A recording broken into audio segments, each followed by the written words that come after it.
enda nasi, tutavua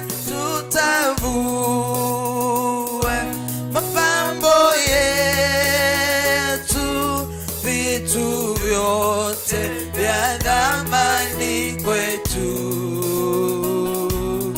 Mioyo yetu twaleta mbele zako, tutakase na utembee nasi, tutavua mapambo yetu, vitu vyote vya thamani kwetu. Mioyo yetu twaleta mbele zako, tutakase na utembee nasi, tunaomba utuonyeshe njia zako, kwa maana umetuita kwa jina lako. Twalilia e Bwana utukufu na uso wako, bila wewe tutashindwa, enda nasi. Tunaomba utuonyeshe njia zako, kwa maana umetuita kwa jina lako. Twalilia e Bwana utukufu na uso wako, bila wewe tutashindwa, enda nasi. Tutavua mapambo yetu, vitu vyote vya thamani kwetu. Mioyo yetu twaleta mbele zako, tutakase na utembee. Imba tutavua mapambo yetu, vitu vyote vya thamani kwetu. Mioyo yetu twaleta mbele zako, tutakase. Oh Baba, tunasongea chini ya miguu yako Baba, tunasongea Bwana, tunasongea chini ya miguu yako Baba, tunasongea kwako Bwana, Baba tusongea chini ya miguu yako Baba, tunasongea kwako, patakatifu pako tunasongea chini ya miguu yako Baba, tunasongea Emanueli, karibu nawe Bwana, tunasongea chini ya miguu yako Baba, Baba tusamehe,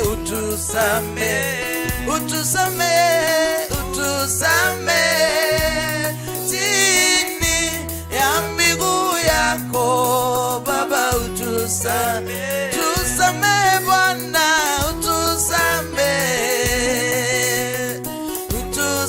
utusamehe chini ya miguu yako Baba, tutakaze Bwana, tutakase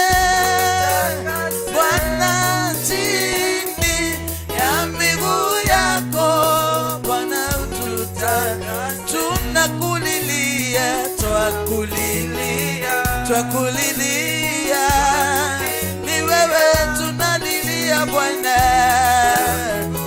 Haleluya, twakulilia, tunakuhitaji, twakuhitaji Mungu wetu, twakuhitaji chini ya miguu yako Baba, twakuhitaji, tunasongea Bwana, oh twasongea chini ya miguu yako Bwana.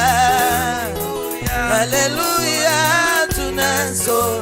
twasongea Bwana, patakatifu pako twasongea chini ya miguu yako Baba, tunakuhitaji, twakuhitaji, oh Mungu wetu, chini ya miguu yako Baba, twakuhitaji, tunakuhitaji, twakuhitaji. Haleluya, oh chini ya miguu yako Baba, twakuhitaji, tukumbuke Bwana, utukumbuke chini ya miguu yako Baba, utulemu Bwana,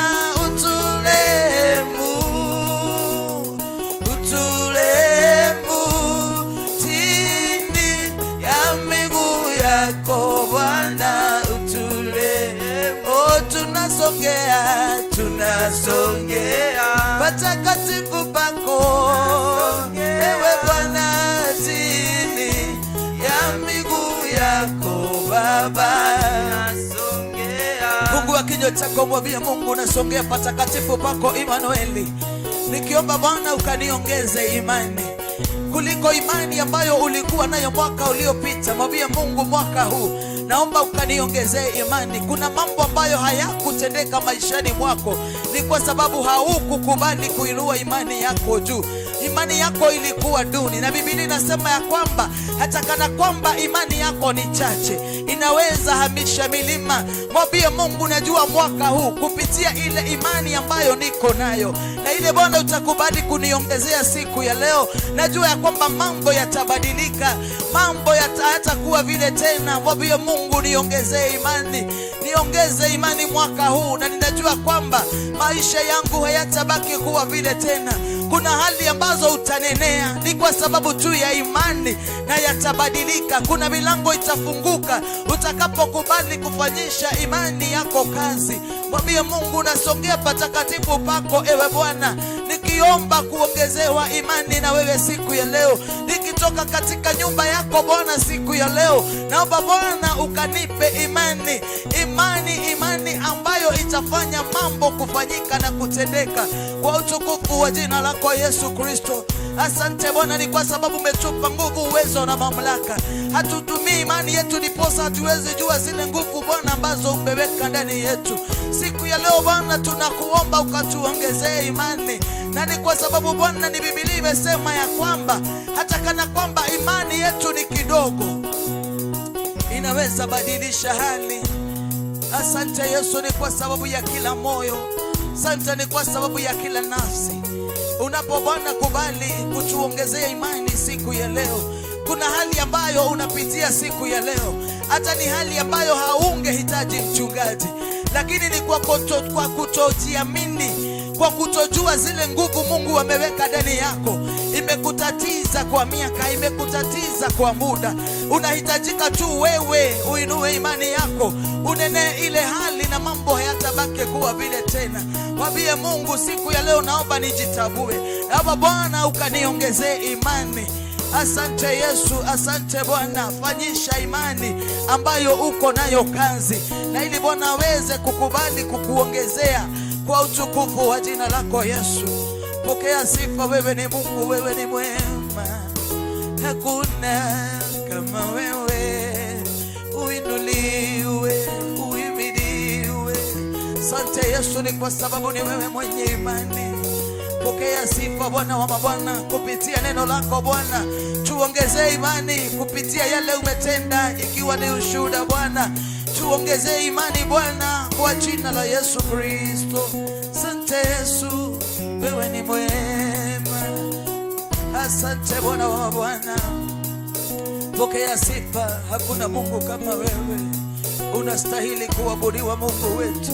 Hakuna aliye kama wewe. Haleluya. Tuongeze imani. Wacha ombi lako siku ya leo ni Bwana akakuongeze imani. Bwana tuongeze imani, tuongeze imani.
Hakuna aliye mwema kama huyo Mungu.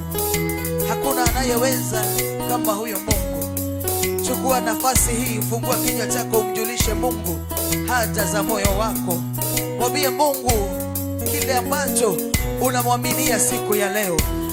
Haja za moyo wako na zijulikane na huyo Mungu. Mwambie yale yote unayomwaminia siku ya leo. Yataja yote mbele ya Mwenyezi Mungu. Hakuna jambo linalomshinda, hakuna jambo linalomlemea. Mwambie Mungu, nimeingia katika madhabahu haya ni kwa sababu ya mambo haya na haya, na ninaamini ya kwamba siku ya leo Bwana utaingilia kati na hayatabaki kuwa vile tena.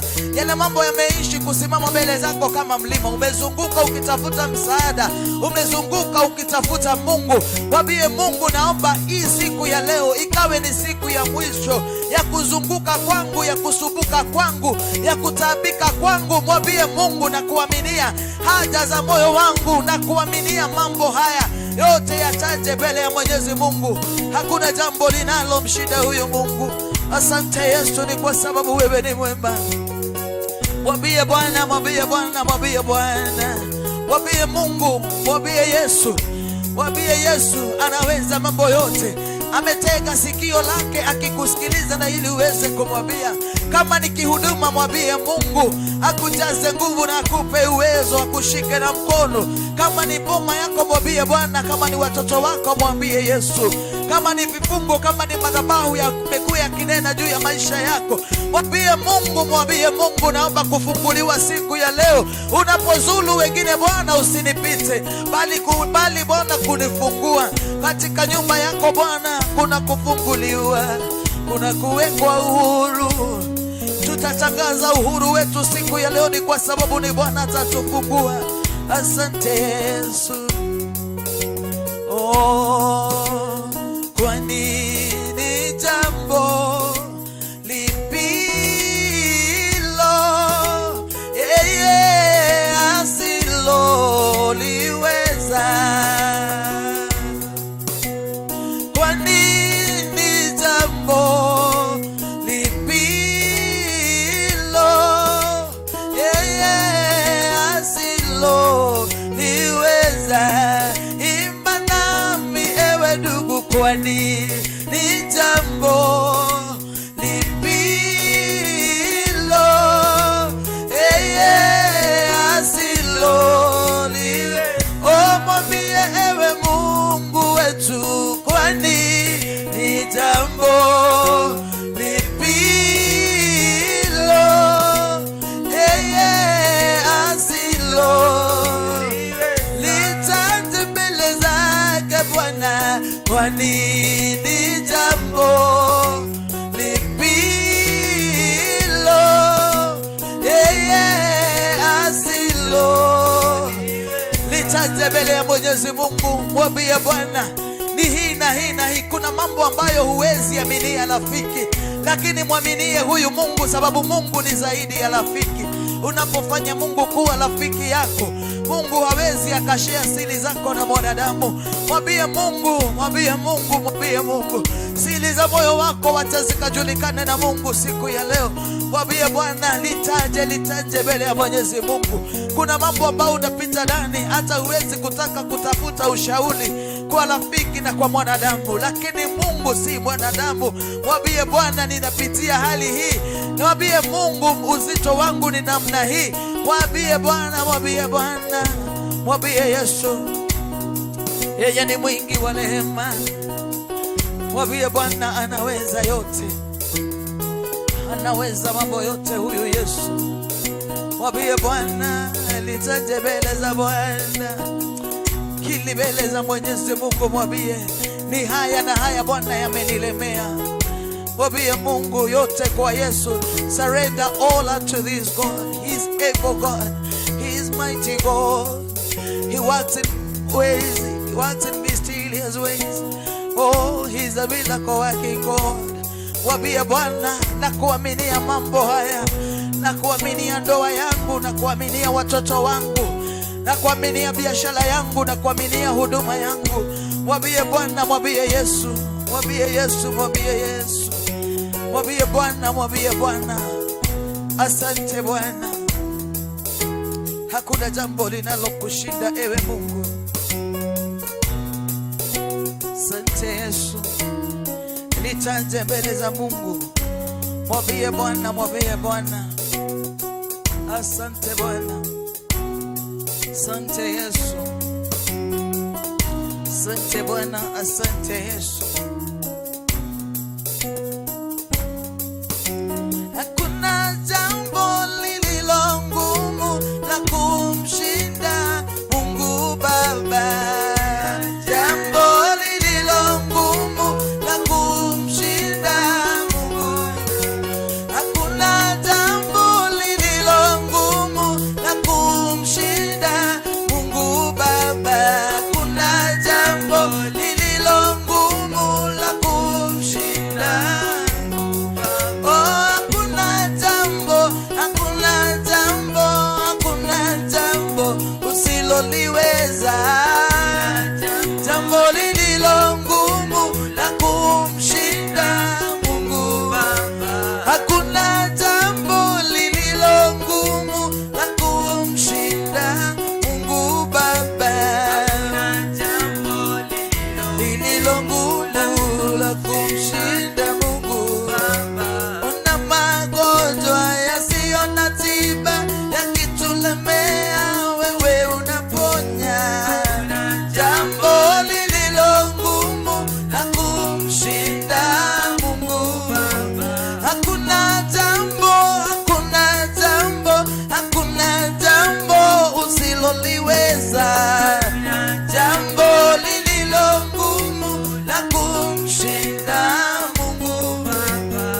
naomba uchukue nafasi hii dakika 5, ufungulishe maisha yako, ufungulishe maisha ya watoto wako, ufungulishe kazi yako, biashara yako, fungulisha chochote kile ambacho kinahitajishwa na wewe kwa jina la Yesu. Mwambie Bwana, umenipa nguvu na mamlaka, naja mbele zako nikifungulisha maisha yangu kutokana na vifungo vyote ambavyo nimefungwa nazo, maroho yote ya ukoo na jamii ambayo yamekufunga. Mwambie Bwana akakufungue kwa jina la Yesu, kwa jina la Yesu. Kama kunayo maneno yalinenwa kinyume na mapenzi ya Mungu juu ya maisha yako, ambia Bwana, najifungulisha, najifungulisha, najifungulisha kutokana na maneno yote yashawainenwa kinyume na maisha yangu kwa jina la Yesu.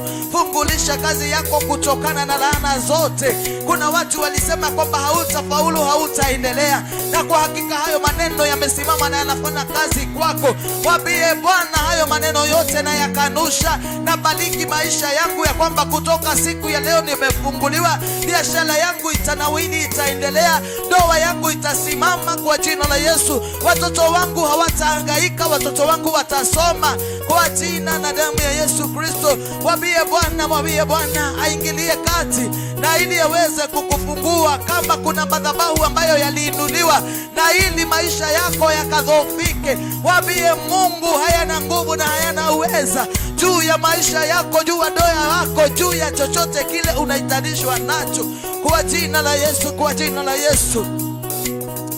Mimi zetu ziko na nguvu ya kulaani.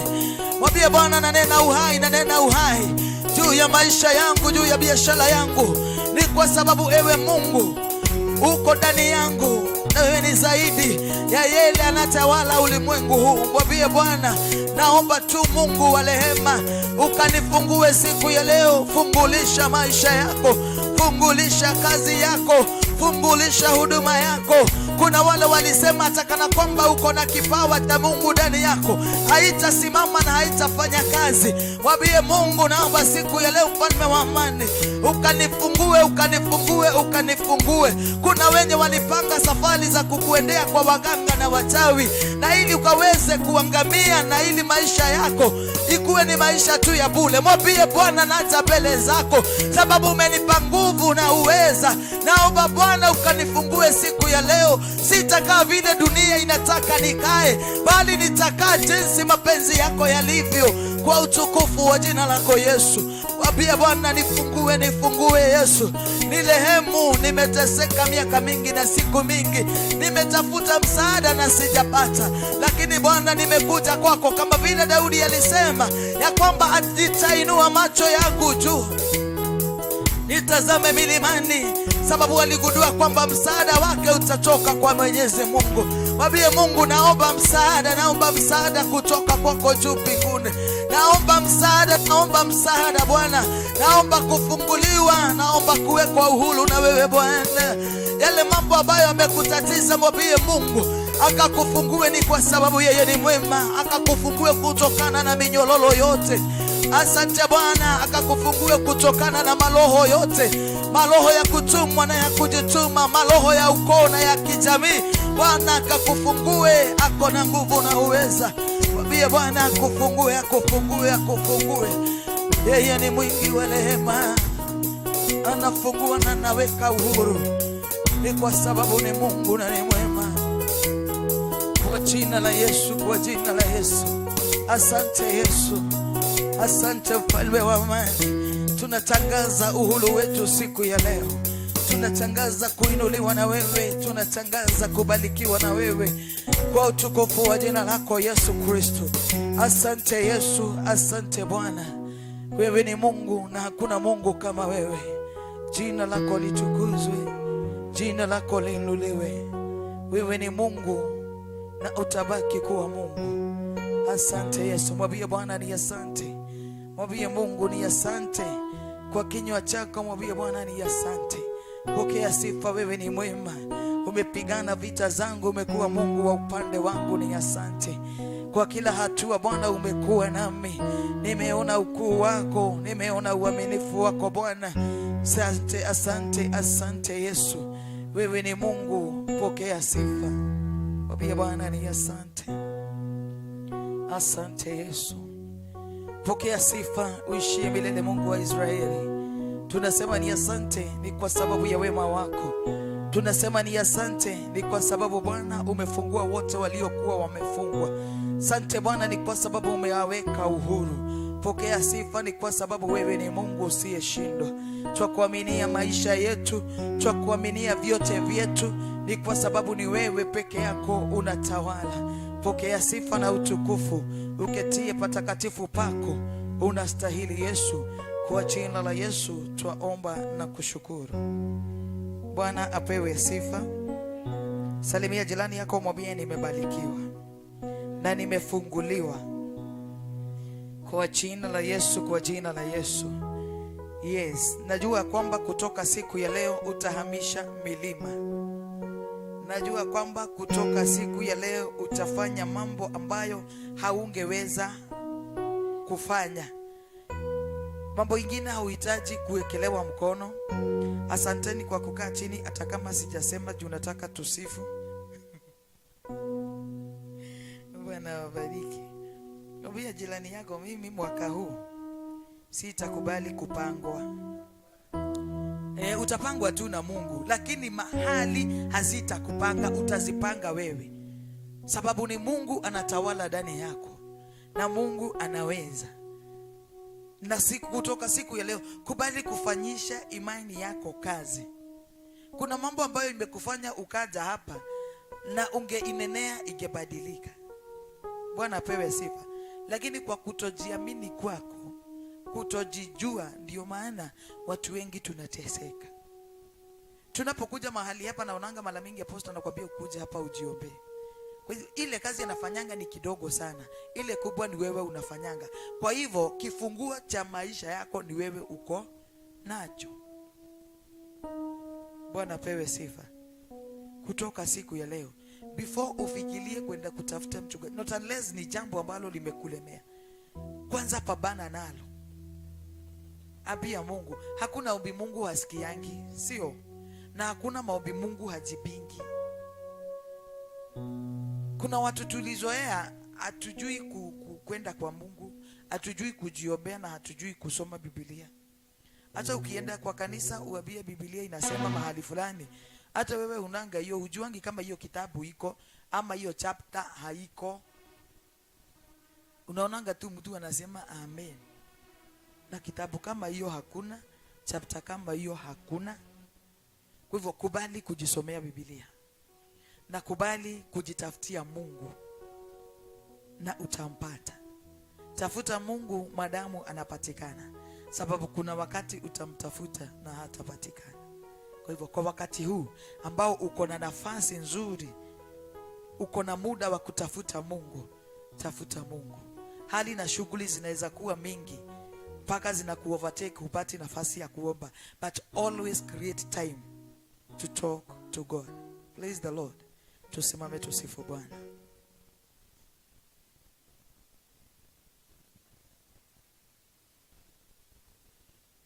Bwana apewe sifa. Yeye tukubali kupiga makofi ya kusifu Bwana, sababu ametutendea huyu Emmanueli.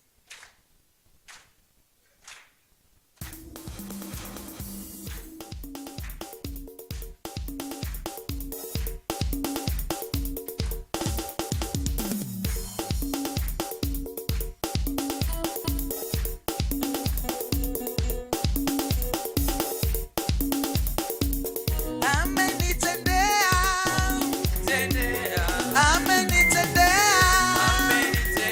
huyu Yesu.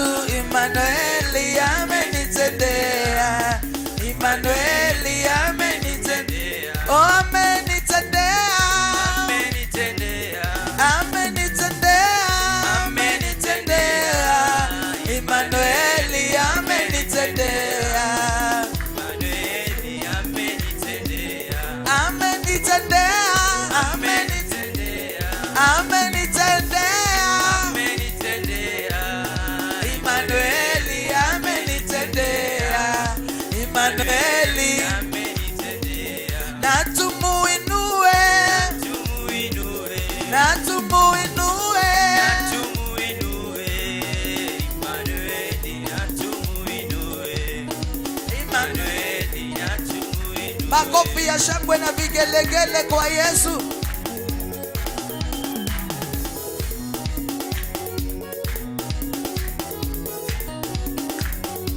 Shangilie huyu Yesu, ni kwa sababu tayari ametutendea, ametufungua, ametuweka uhuru, na tushangilie ni kwa sababu ni mshindi. Haleluya. Amenitendea, amenitendea, amenitendea. Emmanueli amenitendea, Emmanueli amenitendea, amenitendea, amenitendea. Emmanueli amenitendea, Emmanueli amenitendea. Na tumuinue Yesu, na tumuinue, na tumuinue Emmanueli, na tumuinue Emmanueli. Oh yeye wa ajabu, Yeye wa ajabu, yeye wa ajabu. yeye wa ajabu.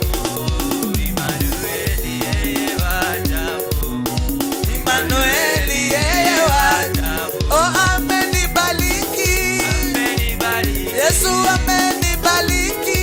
amenibariki. Emmanueli amenibariki, Emmanueli amenibariki. Ameniinua, Yesu ameniinua, ameniinua. Emmanueli ameniinua, Emmanueli ameniinua. Amenifungua, amenifungua, amenifungua. Emmanueli amenifungua, Emmanueli amenifungua. Tumshangilie,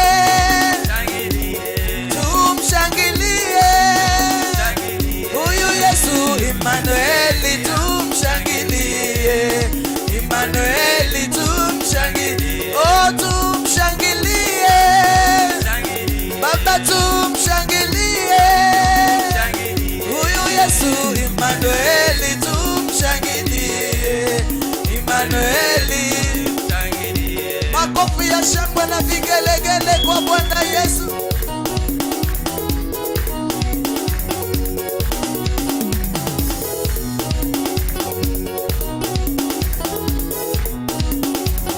Wa milele, Mungu wa baraka ni nani? Oh wa milele, Mungu wa baraka ni nani? Oh wa milele, Mungu wa baraka ni nani? Wa milele, Mungu wa baraka. Afanya nini maisha yangu? Afanya nini maisha yangu we? Afanya nini maisha yako? Afanya nini maisha yangu we? Afanya nini maisha yangu? Afanya nini maisha yako? Anapamba. Pigia Bwana wetu Yesu makofi.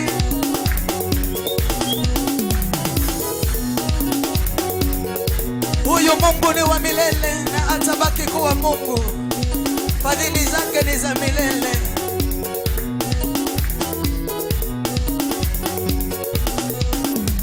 Usichoke kupiga makofi kwa Bwana Yesu.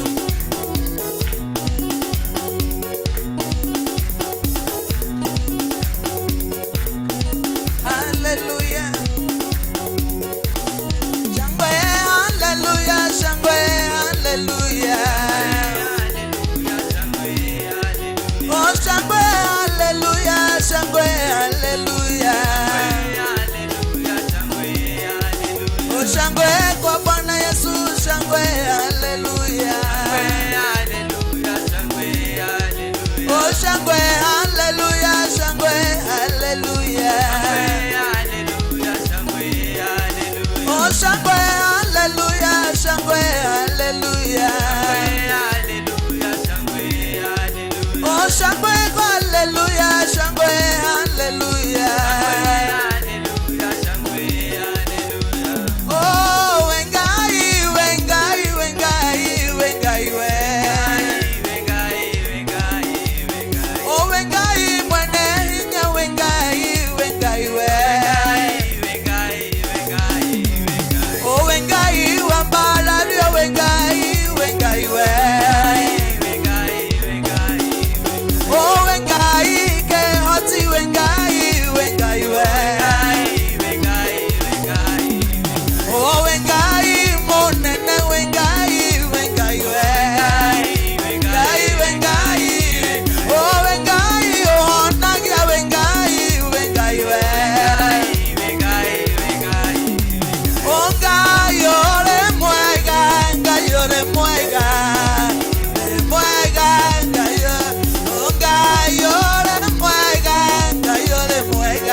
mambo sawa, mambo sawa sawa, mambo sawa sawa, Yesu akiwa Mambo sawa sawa, mambo sawa sawa, mambo sawa sawa. haleluya. Tupigie Bwana wetu Yesu makofi ya juu.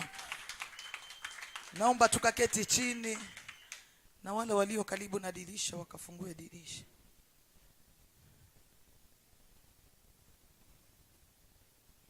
Amen, amen. Bwana wabariki na awatende mema.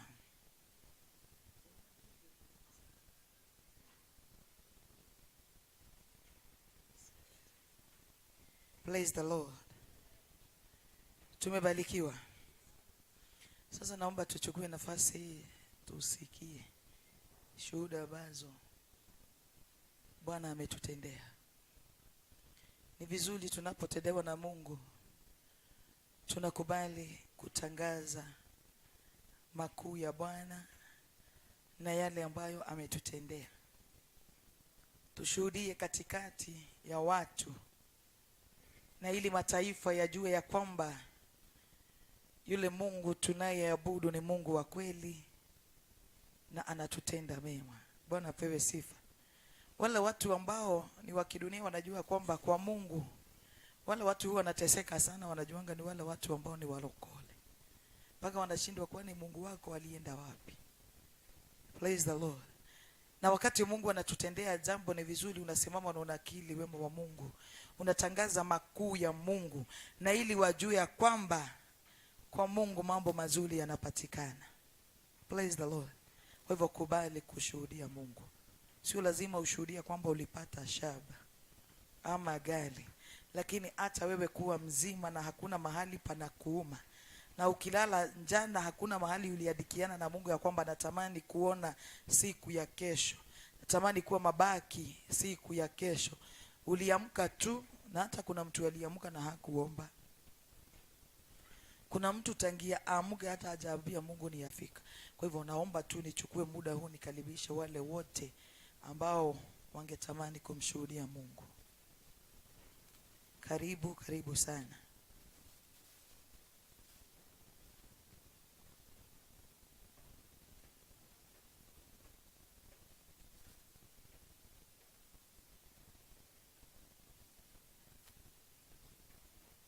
Hello. Tushuhudie Mungu.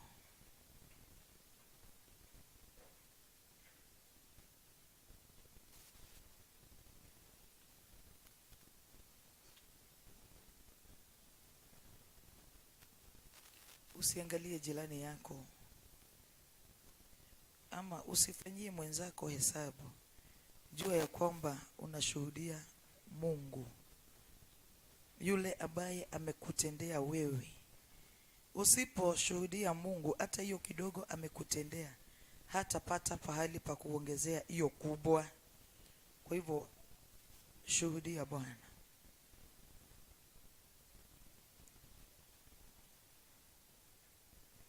Amen. Tupige makofi.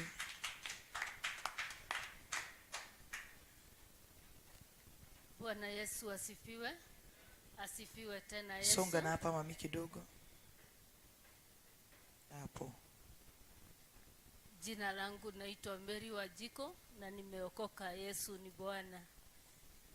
Kwanza ningependa kushuhudia, niko na kijana, tumekuwa na challenge sana, na alikuwa anafunga room yake ya kwamba hata akienda kula anafunga, akienda msalani anafunga.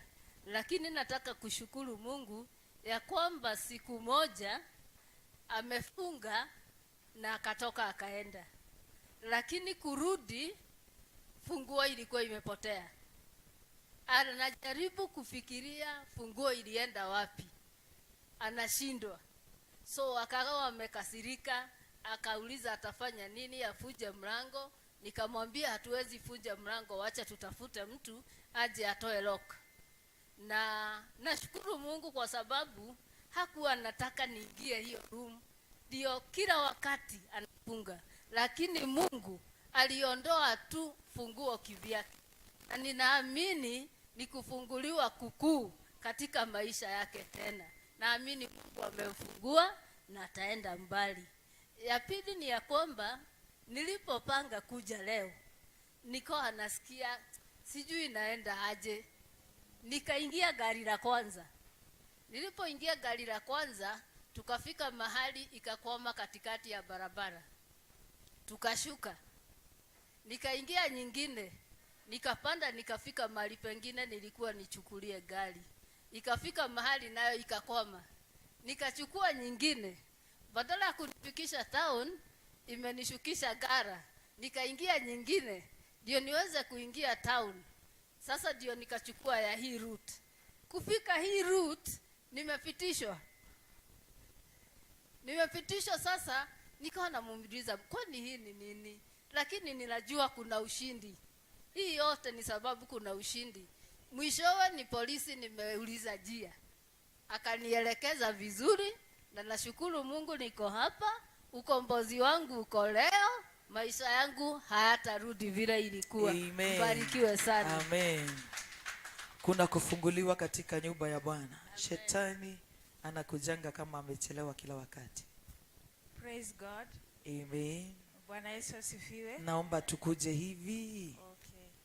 Karibu na huyo mama kona purple. Okay, kwa majina naitwa Jacinta. Sasa soga mara ya mwisho kidogo. Hapo sasa. Okay, kwa majina naitwa Jacinta Nyango. Nimeokoka, nampenda Yesu. Ni mara yangu ya kwanza kufika hapa, lakini nilipokuwa nimekaa pale nikaanza kukumbuka vitu mingi. Nikasema nina kila sababu ya kumshukuru Mungu mbele ya watoto wake. Praise God. Okay, mimi nimekuwa na mambo mingi sana zimekuwa zikinisumbua katika maisha, lakini katika yote God amekuwa faithful. Nakumbuka ushuhuda yangu ya kwanza ni wakati nilikuwa nimeenda kutafuta ajira kule Saudi Arabia, na ikawa nimepitia hali ngumu sana. Nilipitia mateso mingi sana, lakini nilimwona Mungu. Siku moja bosi wangu alikuwa ameniwekea kesi kwamba nataka kumuua. Nikapelekwa polisi na ilikuwa ni uongo. Nikaita Mungu wa Shadrach, Meshach na Abednego, na nilimwona Mungu akinipigania. Praise God. Nakumbuka sasa wakati ilifika mwisho, akanifungia kwa nyumba, akasema sitarudi Kenya wala hata nirudisha kwa ofisi, bali nitakufia kwa nyumba yake. Akaniwekea sumu kwa maji, na aliponiwekea hiyo sumu, mimi sikujua ni sumu, lakini baadaye nilikuja kujua ni sumu, kwa sababu aliponifungia kwenye room akaniambia ati chukua hiyo maji ukunywe. Hiyo maji ni ile ya kununuliwa, lakini already ilikuwa ishafunguliwa. So ndani ya roho yangu kitu ikaniambia kwa upole sana, usikunywe hiyo maji. Na mimi nikasikia hiyo sauti, nikakosa kukunywa ile maji, nikaenda nikaimwaga kwa sink. Alipokuja alikuwa nadhani alikuwa amenipatia 5 hours akuja apate nishakufa. Lakini aliporudi saa 9 za usiku, alipata mimi nimekaa na msifu Yesu. Akaniambia na Kiarabu, kwani hujakufa? Nikamwambia mimi sitakufa, niko na huyu Yesu. Akaniambia mimi niko na Muhammad. Nikamwambia mimi niko na Yesu na sikukuja kukufa Saudi Arabia. Kwa kweli nilipitia hali ngumu sana, lakini mwishowe Mungu alinitetea na nikarudi nikiwa mzima. Praise God. Niliporudi nikawa niko na stress mingi sana kwa maisha yangu.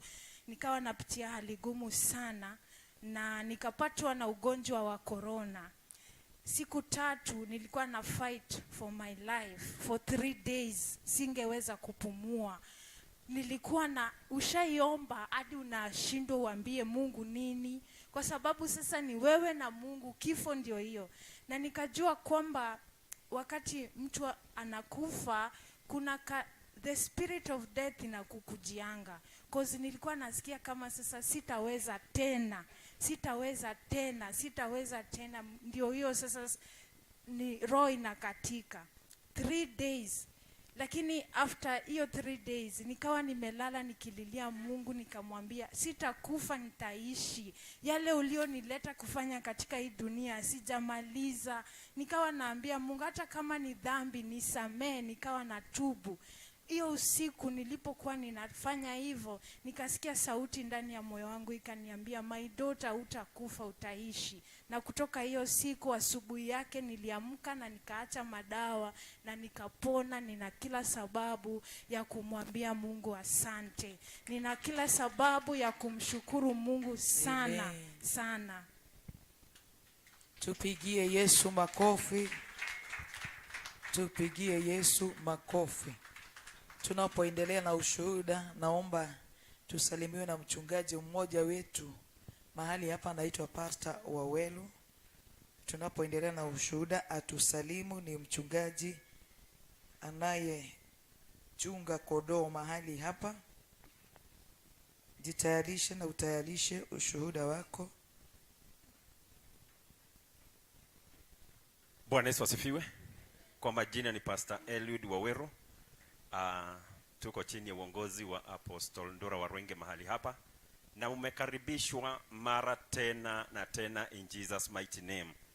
Nitawaambia hivi kuwahimiza, as we are waiting for your testimonies, baraka ambazo umekuja kuzipokea mahali hapa, elewa hivi hautazikosa in Jesus mighty name.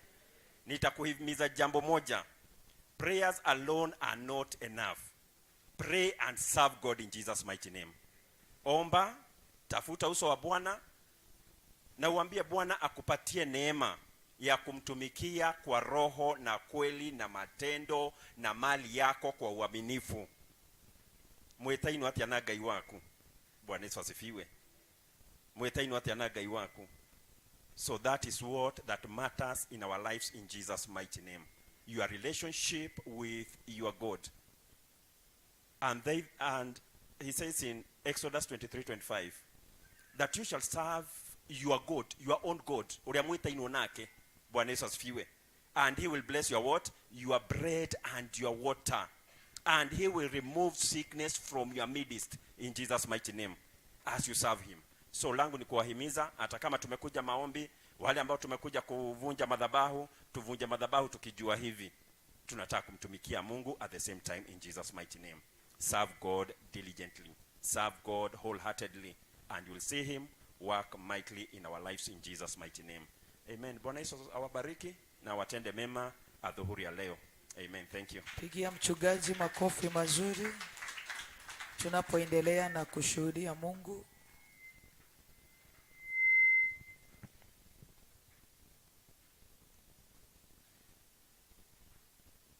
tupate ushuhuda mwingine tafadhali.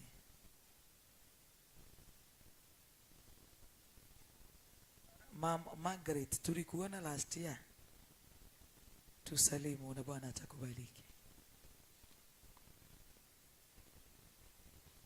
Tumpigie makofi yanapokaribia hapa. Amen.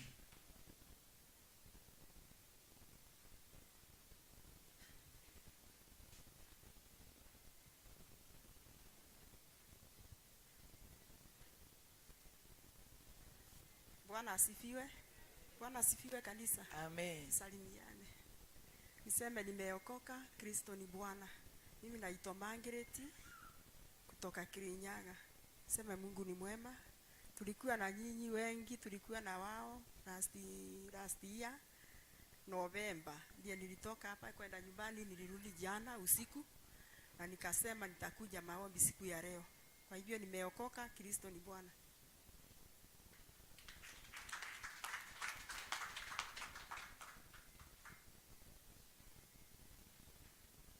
Bado tunaendelea na ushuhuda.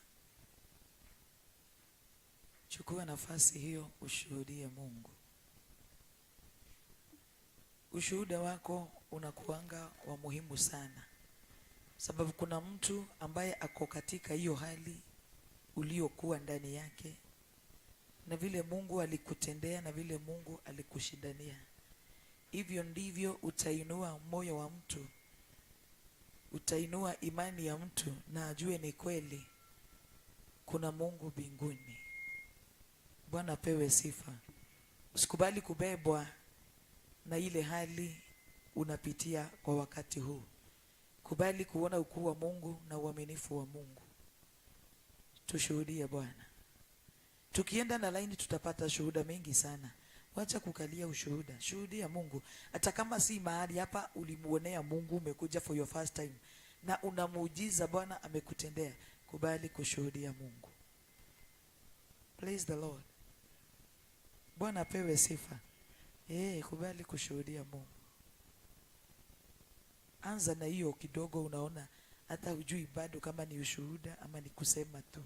Iseme. Ushuhuda mkubwa uko jiani. Amen. Bwana asifiwe. Amen. Habari zenu? Kuja hivi mama. Naitwa Mary Mwaniki. Napenda Bwana Yesu kwa sababu ya kuniokoa na kunijali na kuwa siku ya leo niko uhai. Nimekuja maana natamani kufunguliwa kwa mambo mingi na ninaamini Mungu atatenda. Vile mchungaji amesema, tunaamini Mungu atatufungua na Mungu awabariki. Amen. Bwana asifiwe. Amen. Mimi naitwa Mary Daniel na nimeokoka. Yesu ni Bwana. Nimeshika hii kipaza sauti kwa sababu najua hii huduma itakuwa kubwa na nitahitaji hii kitu na sitaipata. Kwa sababu hiyo nimeishika, nimeokoka. Yesu ni Bwana. Tumetoka Nakuru na my husband Kizia, atasema hai. Hata yeye pengine hataishika. Kanisa, Bwana asifiwe. Amina. Mimi nashukuru Mungu kwa kuwa mwaka wa 2023 niko uhai, maana si kawaida. Nilikuwa nakaa hapa chini nasikia ambulance ikipita hapa. Nasema si hawa watu wangetamani wakae hapa mimi venye nimekaa. Sio ni muujiza Mungu ametutendea. Mungu amewabariki. Kuna wakati utakuwa unaandika karatasi, nataka kushuhudia Mungu. Inaenda mwezi, inaenda miezi mbili. Hata saa zingine inasahaulika. Kwa hivyo, make good use of this opportunity. Atinaka hapa na wapembeleza, tushuhudie Mungu. Haki ya nani? Tushuhudie Bwana. Wewe simama basi kama the Daniel's family. Ati uishike tu sababu you never know kama hutaishika tena. Bwana pewe sifa. Praise the Lord. Tuendelee.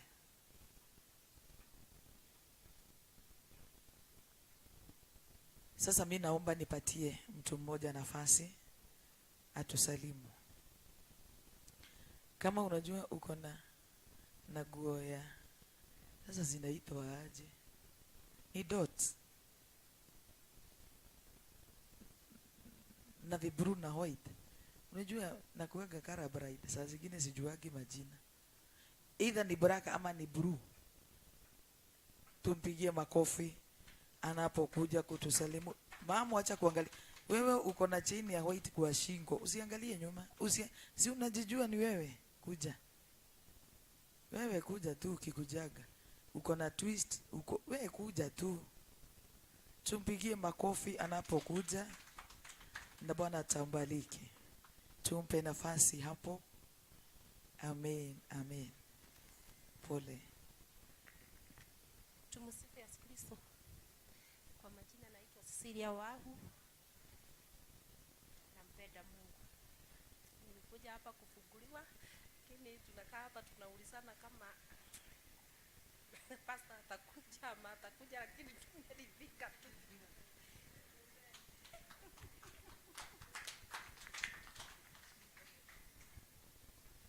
Tumpigie makofi mazuri. Bwana asifiwe. Bwana asifiwe tena. Kwa majina mimi naitwa Anu Wanjiru. Nimeokoka na mpenda Bwana.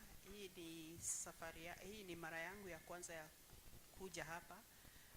Sikuwa najua ni wapi, lakini mimi huaga namfuata mtumishi wa Mungu kwa YouTube na amenifunza mengi sana mpaka nikasema leo ni lazima nifike kwake nimuone na nishukuru kumuona, sababu nimetoka mbali sana.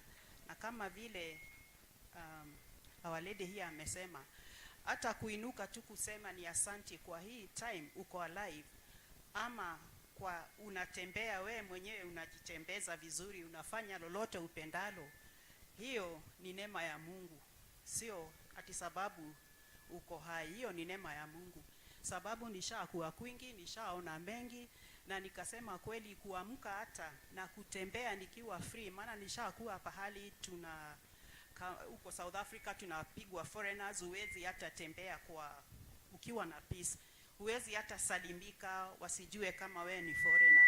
Sasa nikasema kwetu tunatembea, tunafanya lolote, ndio nasema hata kutembea, kufanya lolote unapenda ni neema ya Bwana, na Bwana awabariki sana.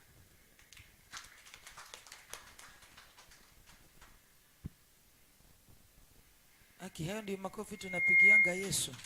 Sababu si mwenye ameshuhudia tunapigia makofi. Hapana. Huwa tunapigia Yesu ni kwa sababu ni yeye ametenda. Bwana apewe sifa. Praise the Lord. Rosemary, shuhudia Bwana. Rosemary ako kwa kona. Mahali kuna dirisha. Laini ya kwanza.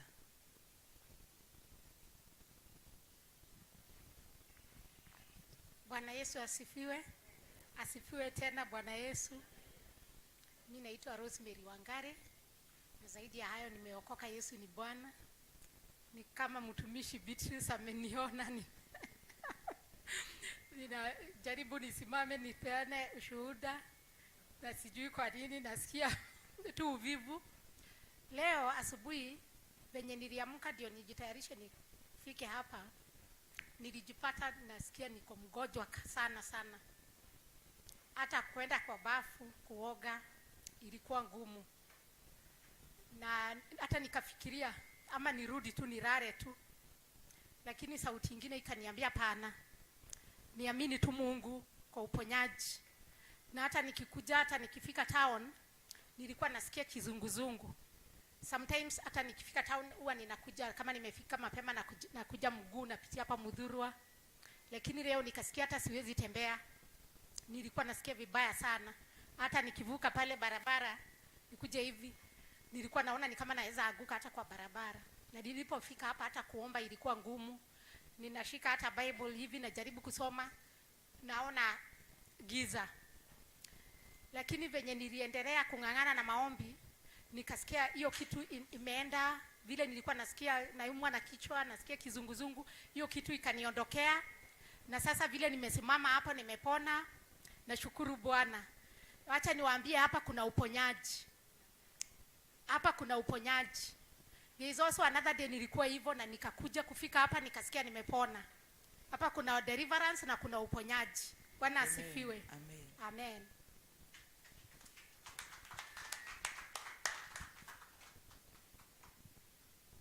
Kuna deliverance na kuna uponyaji. Hajaobewa na mtu lakini yako sawa. Kwa hivyo katika madhabahu haya kuna nguvu za Mungu. Unapoingia mahali hapa, jua kwamba umekutana na Mungu muweza wa yote. Na hakuna jambo linakuwa ngumu kwa huyo Mungu. Kwa hivyo hata usipopata apostle, ujua kwamba umekutana na Mungu. Bwana apewe sifa. Bado tunashuhudia Mungu.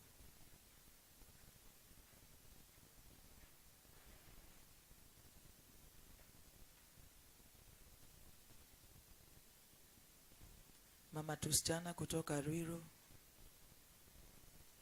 Shuhudia Bwana.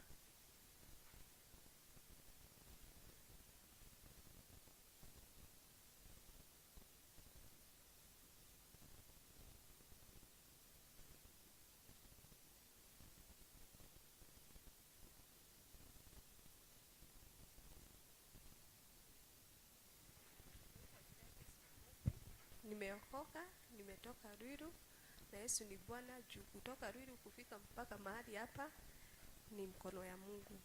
Mbarikiwe. Hatujasikia jina. Gladys Mwihaki. Ni Mwihaki. Kutoka Ruiru umekuja na gari. Hata mtu mwenye anatembea na mguu anagongwa. Kwa hivyo accident zinapatikananga kwa mtu mwenye anatembea na mguu na kuna mtu mwenye ako ndani ya gari.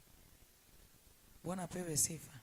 Ushaiona mtu anatembea na miguu hata hakubuki ako kwa barabara, anavuka barabara ni kama ni yake mwenyewe. Unasikia tu watu wanapiga duru na hata hashtuki, hajui, haoni. Yale mambo yako ndani yake ni mengi. Wengine wanaendanga wakijiogeresha kwa barabara. Hata unaweza salimika sababu umekutana na mtu amejiogeresha na wewe unasalimika. Na si wewe anasalimia, yeye anaongea zake. Mwingine anaweza akakugonga na mkono kwa vile anarusha mikono. Bila mambo imemkalia. Shukuru Mungu ya kwamba wewe uko na mahali pa kupeleka haja za moyo wako. Wewe uko na mahali pa kupeleka mashida yako. Praise the Lord. Bwana pewe sifa. Kwa hivyo ni vizuri unapopata nafasi kama hii, hata kama si ushuhuda tu, hata kama uko na neno la himizo, unataka tu kuencourage watu, just do it. Just encourage us. We need God. Praise the Lord.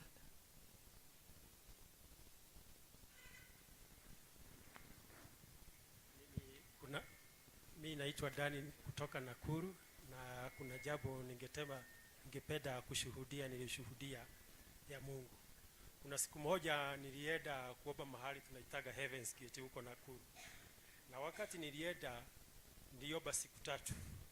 Asubuhi hiyo nikitoka nikapata nimepewa majembe 5.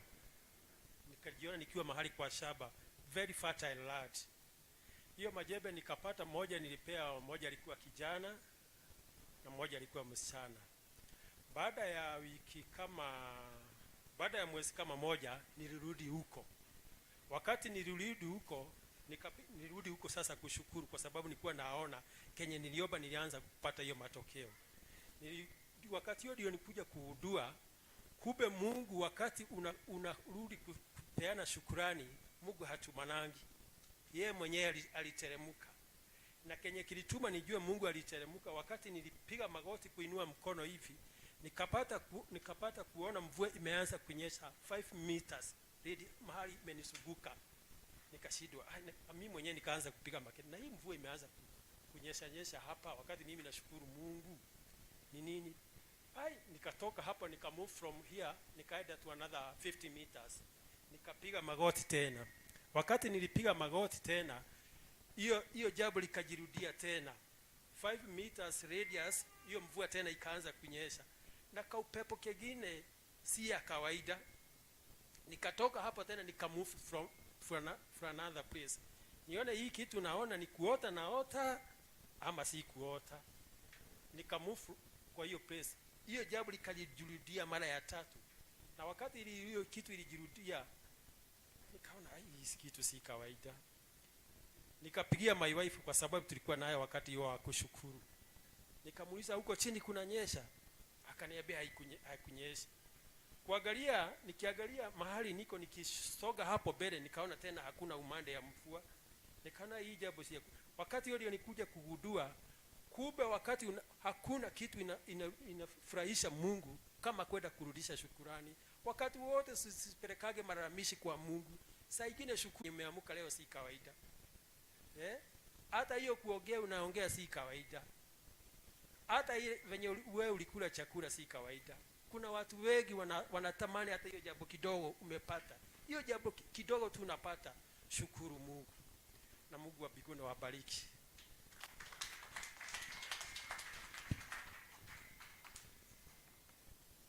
Tupate mtu wa mwisho kabisa.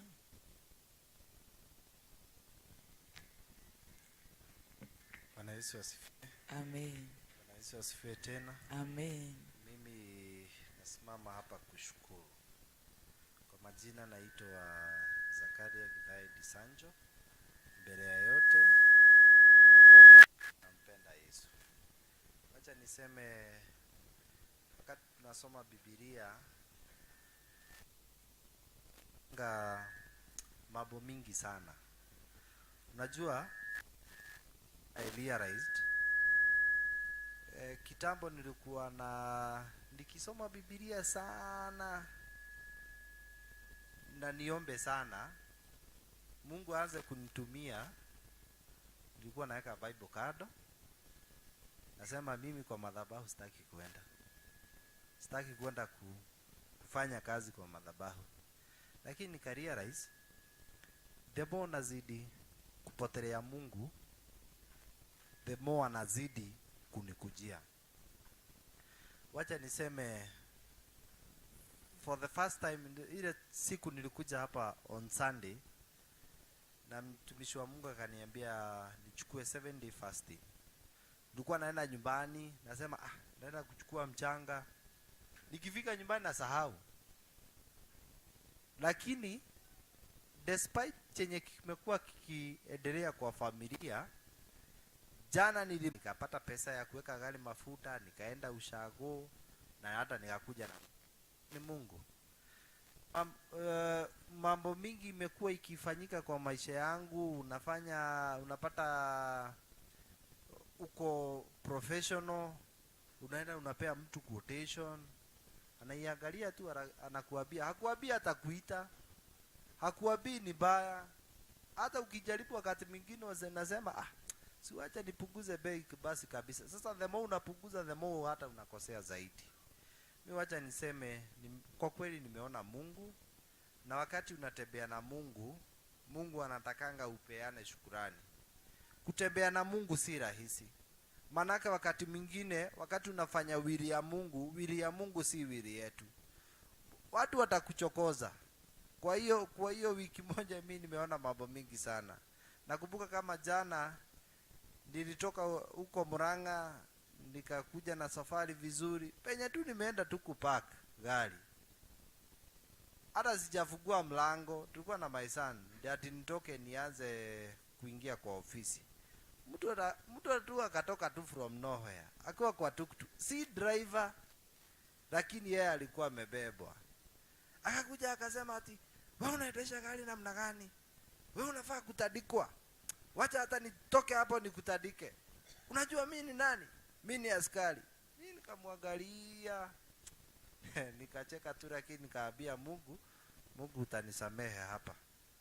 Kuna ile makosa ya kuomba msamaha, na kuna ile makosa ya kutandika kofi. Umwambie kwenye umetumwa na mwenye amekutuma, mrudishie, mwambie nimekataa.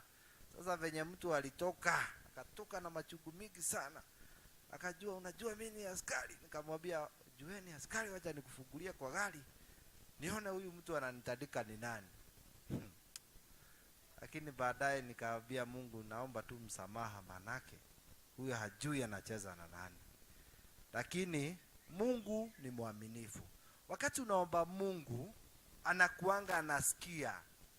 Maadui wanaweza jaribu kuinuka juu yako. Unajua wakati mwingine shetani hakuangi na furaha. The more unafanya wili ya Mungu, the more unataka kwenda njia ya Mungu, shetani anakuanga nawe bumper to bumper. Anajaribu kukuambia hata ujaribu kufanya wili ya Mungu, bado urudi pale tu. Lakini wakati unakaa na imani na unaomba Mungu, na unakaa ukiomba msamaha, Mungu ni mwaminifu, anasikia. Nilikuwa na kitabu ya Samueli, na kuna huyu mama alikuwa anaitwa Hana na Penina, na bwanake alikuwa anaitwa Elikana. Lakini kuna pahali walikuwa naenda kila siku, kila mwaka kupeana shukrani. Na wakati walikuwa naenda kupeana shukrani ilikuwa inaitwa Shiro. Sasa mimi ningetaka kukuambia, despite watu wanaweza kumoko, wanakuuliza na kwenye unaendaga, kwani Mungu wako hakuji? Imani yako nyanga mtu. Biblia inasemanga without faith you cannot praise God. And without faith, lack of faith is a sin. Kama huna imani ndani yako ni dhambi. Na kama huna imani ndani yako huwezi msifu Bwana. Ningetaka nimwambie kwa hii madhabahu ione kama Shiro, yenye Elikana na Hana na Penina walikuwa wanaenda kushukuru Mungu hapo. Lakini manake Hana hakuwa na mtoto. Wakati alikuwa anaenda kwa Shiro, alikuwa naomba watu wanamkejeli, hana hata Penina mwenyewe anamkejeli, anasema sasa muone yule. Ni watu wengi sana watakuona waseme muone yule. Tarehe moja tuliambiwa hii mwaka ni mwaka yetu, si ndivyo tuliambiwa? Lakini haikuambiwa hii mwaka ni ya kila mtu. Ni mwaka yetu, ni mwaka yako, ambaye ni mwaka ya mtu mwenye anajua Mungu, na mtu mwenye ako na imani, na mtu mwenye anasema liwe liwaro. Hii mwaka ni ya shetani, apende asipende, hii mwaka ni ya hata matatizo ikuje, hii mwaka ni ya. Na usifikirie shetani anakuanga amerara. Shetani wakati unaabudu Mungu na wakati unatembea na Mungu, shetani anakuanga na wewe bamba tu bamba. Anakuanga tu, anagoja tu uanguke. Kuambia si nilikuambia tu. Watu wengine unafikiria ati shetani anakuanga huko ati her. Lakini neighbor yako anaweza kuwa shetani. Rafiki yako unasemanga yeye ni rafiki, anaweza kuwa shetani. Manake shetani anaweza tumia kitu yoyote akuja discourage di uanguke na ukufe moyo. Kuna kitu sema na nilisoma pahali, sijui kama sitahubiri lakini naweza hubiri. Iko kwa kitabu ya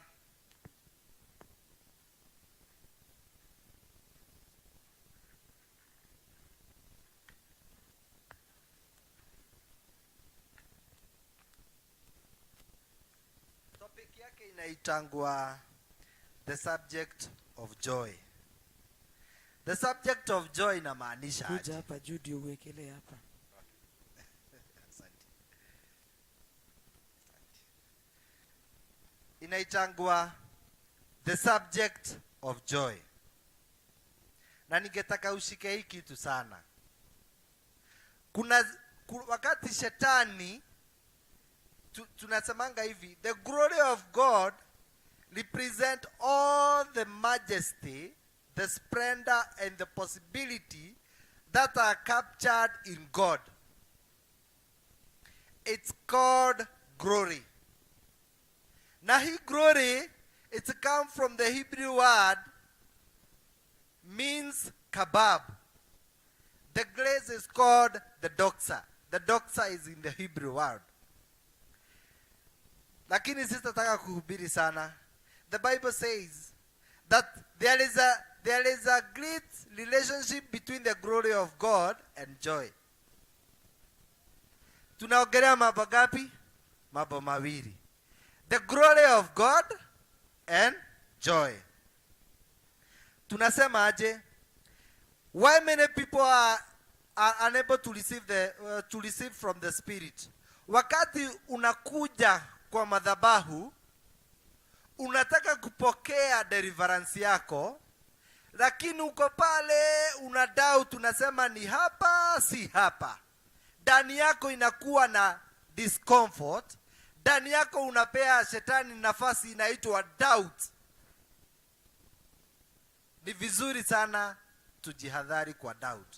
Manake wakati ndani yako uko na doubt inafanyanga umdoubt presence ya Mungu. Praise God.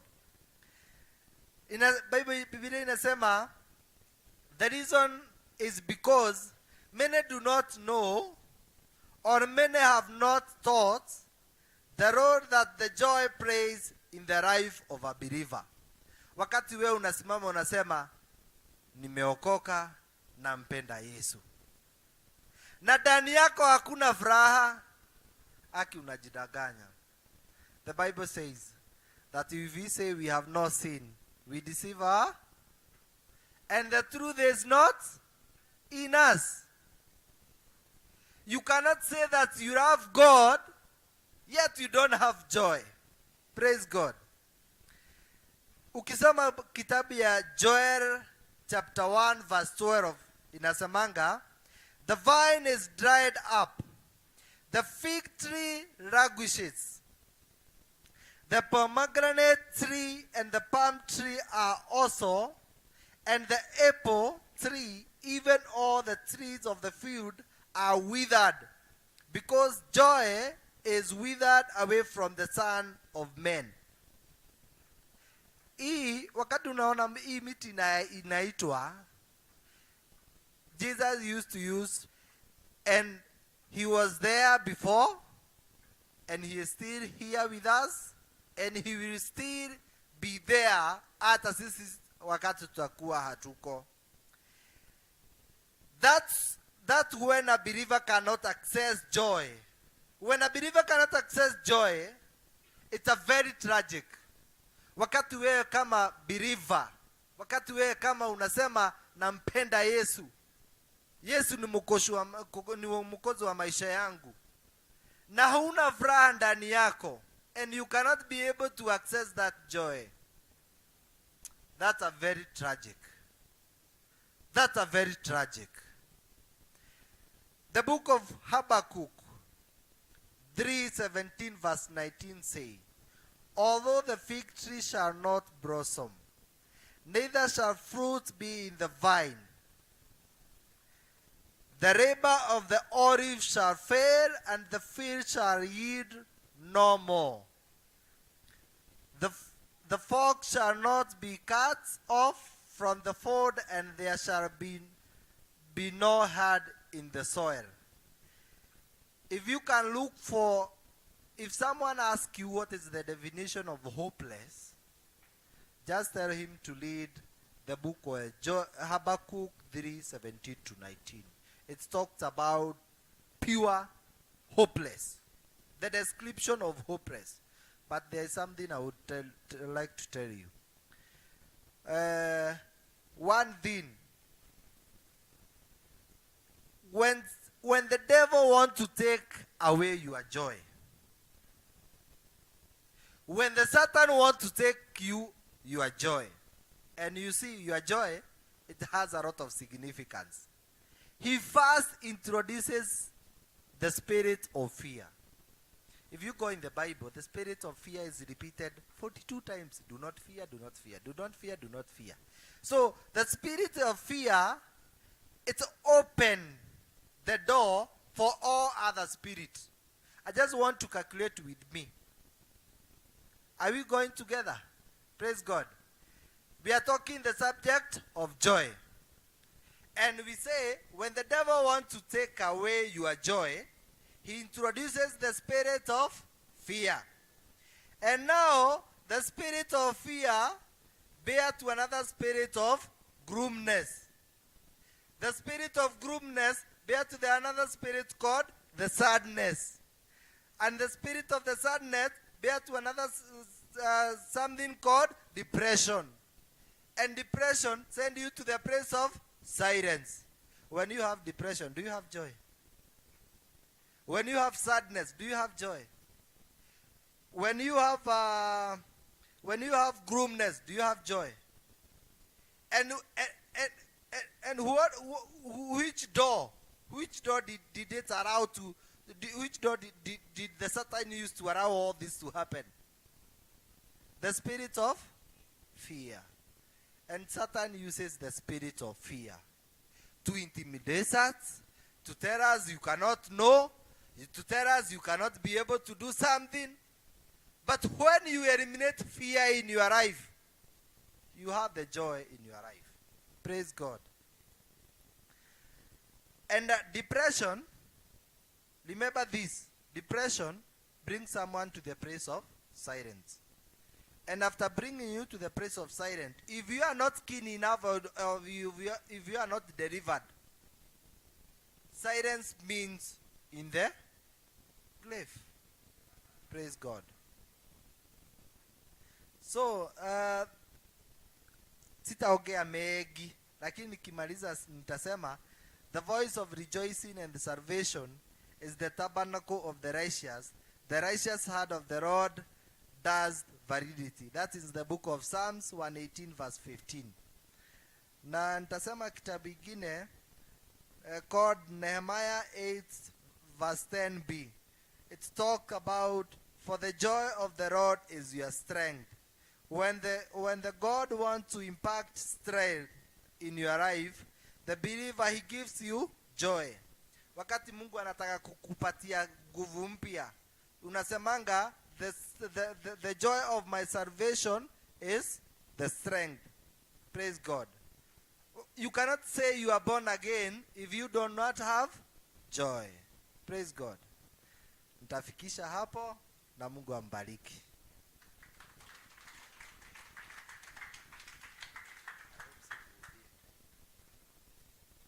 Pigieni mwalimu wa neno makofi mazuri. Ni vizuri mambo mengine inafanyika ili tunajua wale watu tunao. Bwana pewe sifa. Ukimwangalia tu hivyo unaweza sema tu ile kitu kubwa, naweza sema ni ushuhuda. Lakini ile kitu iko ndani yake ni kitu kubwa. Bwana apewe sifa. Praise the Lord. Kunaye nimefungilia kushuhudia Mungu. Kunaye mtu anahisi ya kwamba amefungiliwa. Sasa tukasimame kwa miguu yetu, tukijiandaa kusikia neno la Bwana. Jinyooshe, ni kwa sababu najua umechoka kwa kukaa chini. Hivi ndo wale no uruduka guthe mundu, usigoge mutu. We jinyooshe na usigoge mutu. Yaani mtu anajinyoshaga kama amenyamaza hivyo. Si unagoga mtu ndio usikie venye atasema. Na si na nguvu, si ujinyoshe tena ndio ugogane. Hapana. Tunapoimba wimbo mmoja wa kuabudu, naomba ya kwamba mnenaji wa neno wa siku ya leo, niliwaambia hapa tuna wachungaji wengi. Tutanenewa neno la Bwana. Unapotayarisha moyo wako,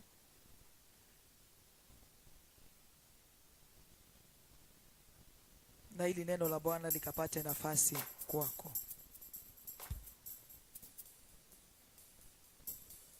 Hallelujah.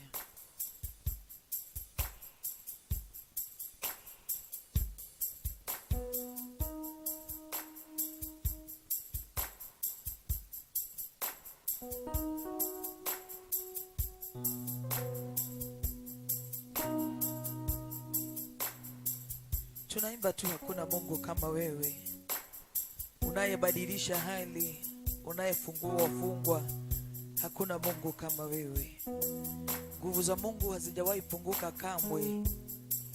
Kwa hivyo hizo nguvu bado ndizo tunatarajia na tunategemea siku ya leo kwamba zitafanya kazi kwa maisha ya kila mmoja wetu kwa jina la Yesu. Hakuna Mungu kama wewe. Hakuna kama wewe. Hakuna Mungu kama wewe. Hakuna Mungu kama wewe. Hakuna Mungu kama wewe. Hakuna kama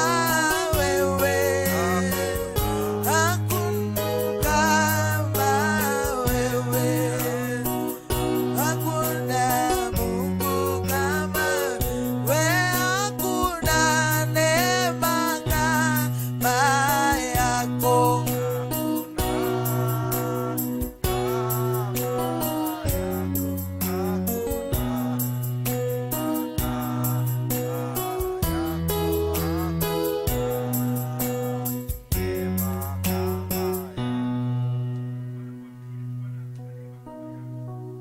Neema in the mighty name of Jesus Christ. Grow in grace.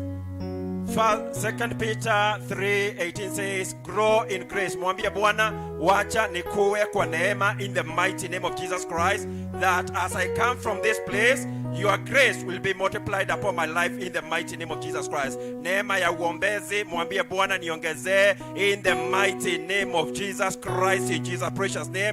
Lord, we thank you. Lord, we appreciate you. Tukitoka katika nyumba yako Bwana, kuwa umetuongezea hata neema ya uombezi, neema ya uombezi, neema ya uombezi.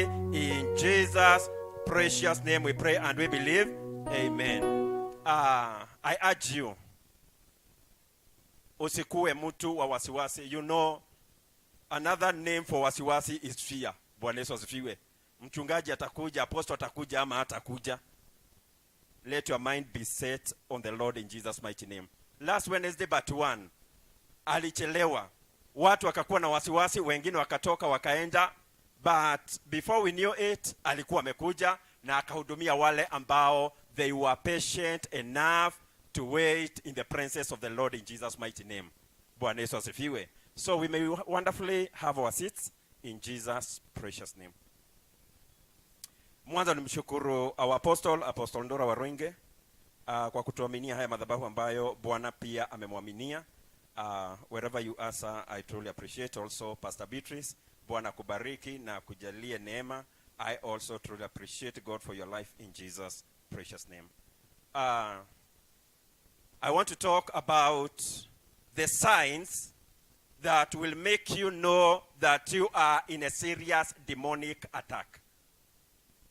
The signs that will make you know that you are in a serious demonic attack, and the solution. Let me start by saying that revelation that will not give you solution, that revelation is fake. Kwa sababu Mungu akikupatia ufunuo, huwa anakupatia ufunuo wa kuleta suluhisho maishani mwako. Bwana Yesu asifiwe. Bwana Yesu asifiwe. Be patient. Apostle is coming in Jesus mighty name.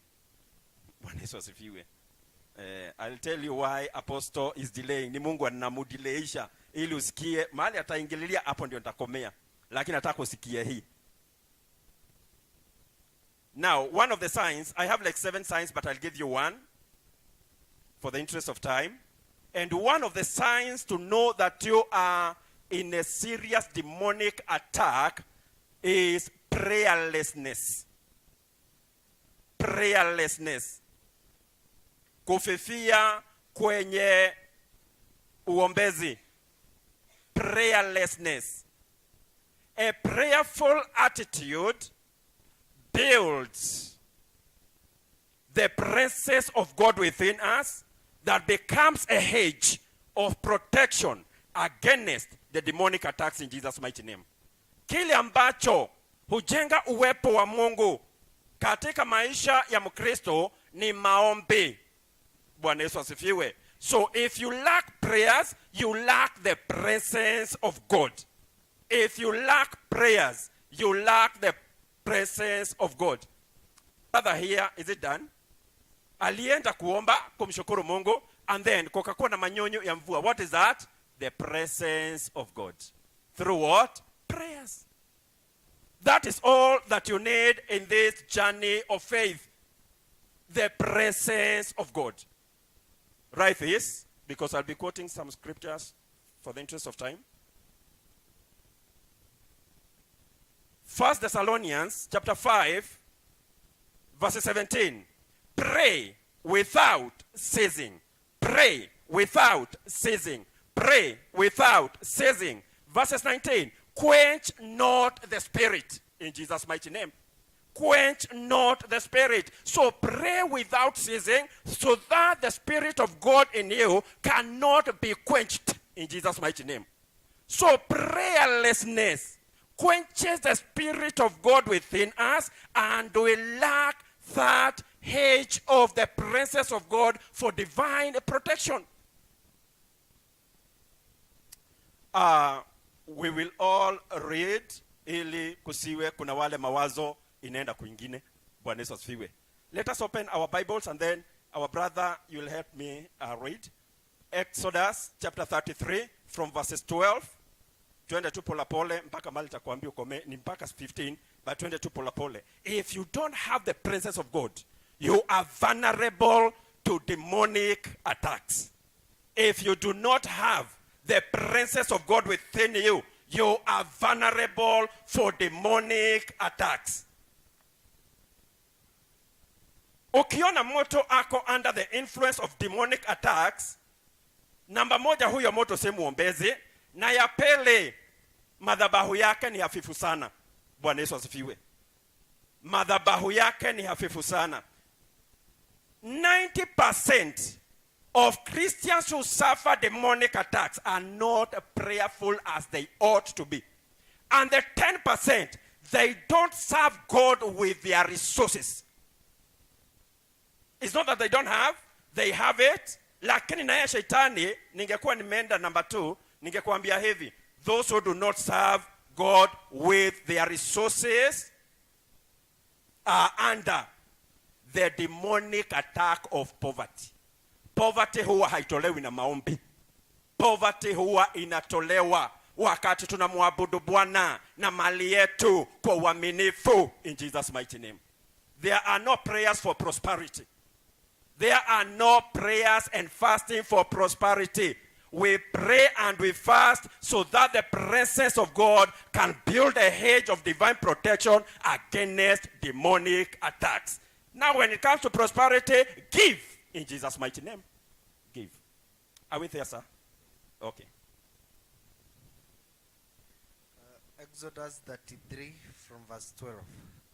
Moses said to the Lord, you have been telling me, lead these people, but you have not let me know who you will send with me.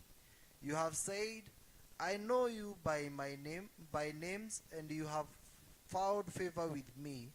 If you are pleased with me, teach me your ways so I may know you and continue to find favor with you. Bwana Yesu asifiwe. Tukomea hapo kidogo. I want to find, if I have found favor with you, then show me who will go with me. If I have found favor with you, O Lord, show me who will go with me. Tuendelee. On your seated position. Thank you, sir. Thank you. He replied, my presence will go with you. My presence will go with you. One of the things to know that you have the grace of God, the favor of God within you, is when the presence of God builds a hedge around you.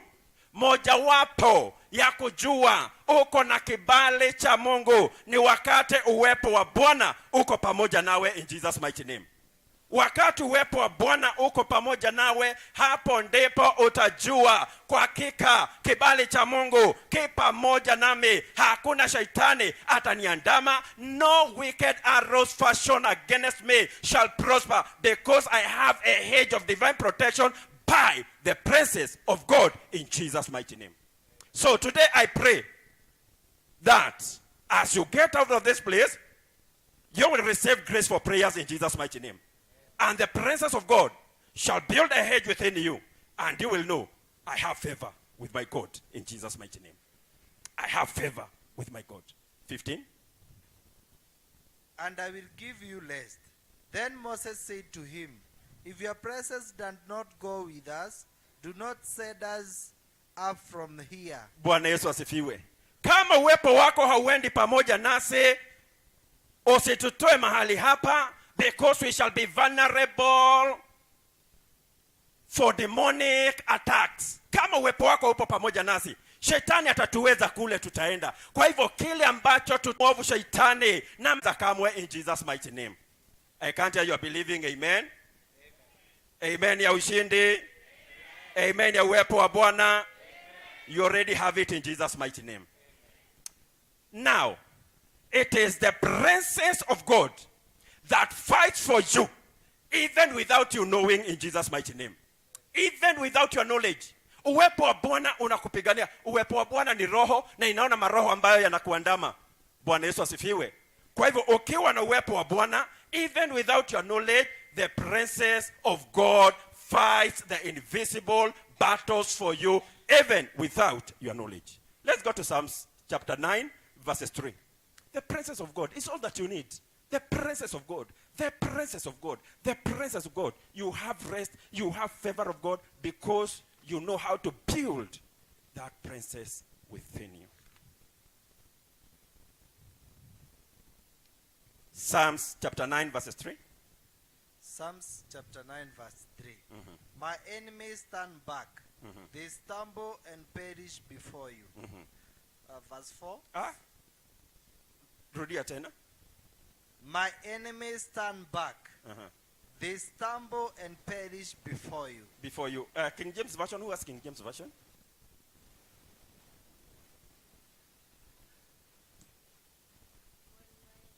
Enemies stand back. They stumble and perish before your presence. Before your presence. They stumble and they fall before your presence in Jesus' mighty name. Ule uwepo ambao umeubeba. Adui zako Mungu ambao ni adui zangu. Huanguka na kuangamia. So all that you need in your life is what? The presence of God around you. To overcome every invisible barriers that are against you in Jesus' mighty name. Let's go to Psalm 68 verses 2. Psalm 68 verses 2. The presence of God. The presence of God. The presence of God. The presence of God. Hiyo ndio utaitisha this afternoon in the mighty name of Jesus Christ. Ni uwepo tu wako Bwana ninahitaji. Ni uwepo wako Bwana. Kama umefika tuendelee. Psalm 68 verse 2. Yes. As smoke is blown away by the wind, may you blow them away as wax melt before the fire. May the wicked perish before God. Before your presence in Jesus' mighty name. Like the wax melts before the fire, so let my enemies too melt before your presence in Jesus' mighty name. Let them melt away. Let them melt away. Let them melt away. Let them melt away in Jesus' precious name. Kwa hivyo leo, hey, this afternoon, you are coming out of this house having been formed the presence of God that will be fighting the invisible battles for you in Jesus' mighty name. That is all that you need. That is all that you need. The presence of God. The presence of God. The presence of God. If you are coming out of this place with the presence of God, let me hear you are believing amen. I want to give you one example of one person who was very, very prayerful, but due to the demonic attack in his life, he was prayerless. He became prayerless. And then he died prematurely. You will not die prematurely in Jesus' mighty name. You are receiving grace for prayers, grace for prayers, grace for prayers. And then that presence of God will form in your life. Let me help you this way before we go there. I'll give you just one example of one person. If you are doing what has never been done in your family, you need a lot of prayer in Jesus' mighty name.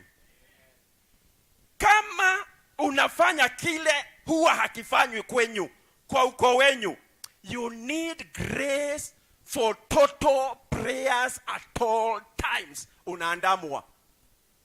Unaandamwa.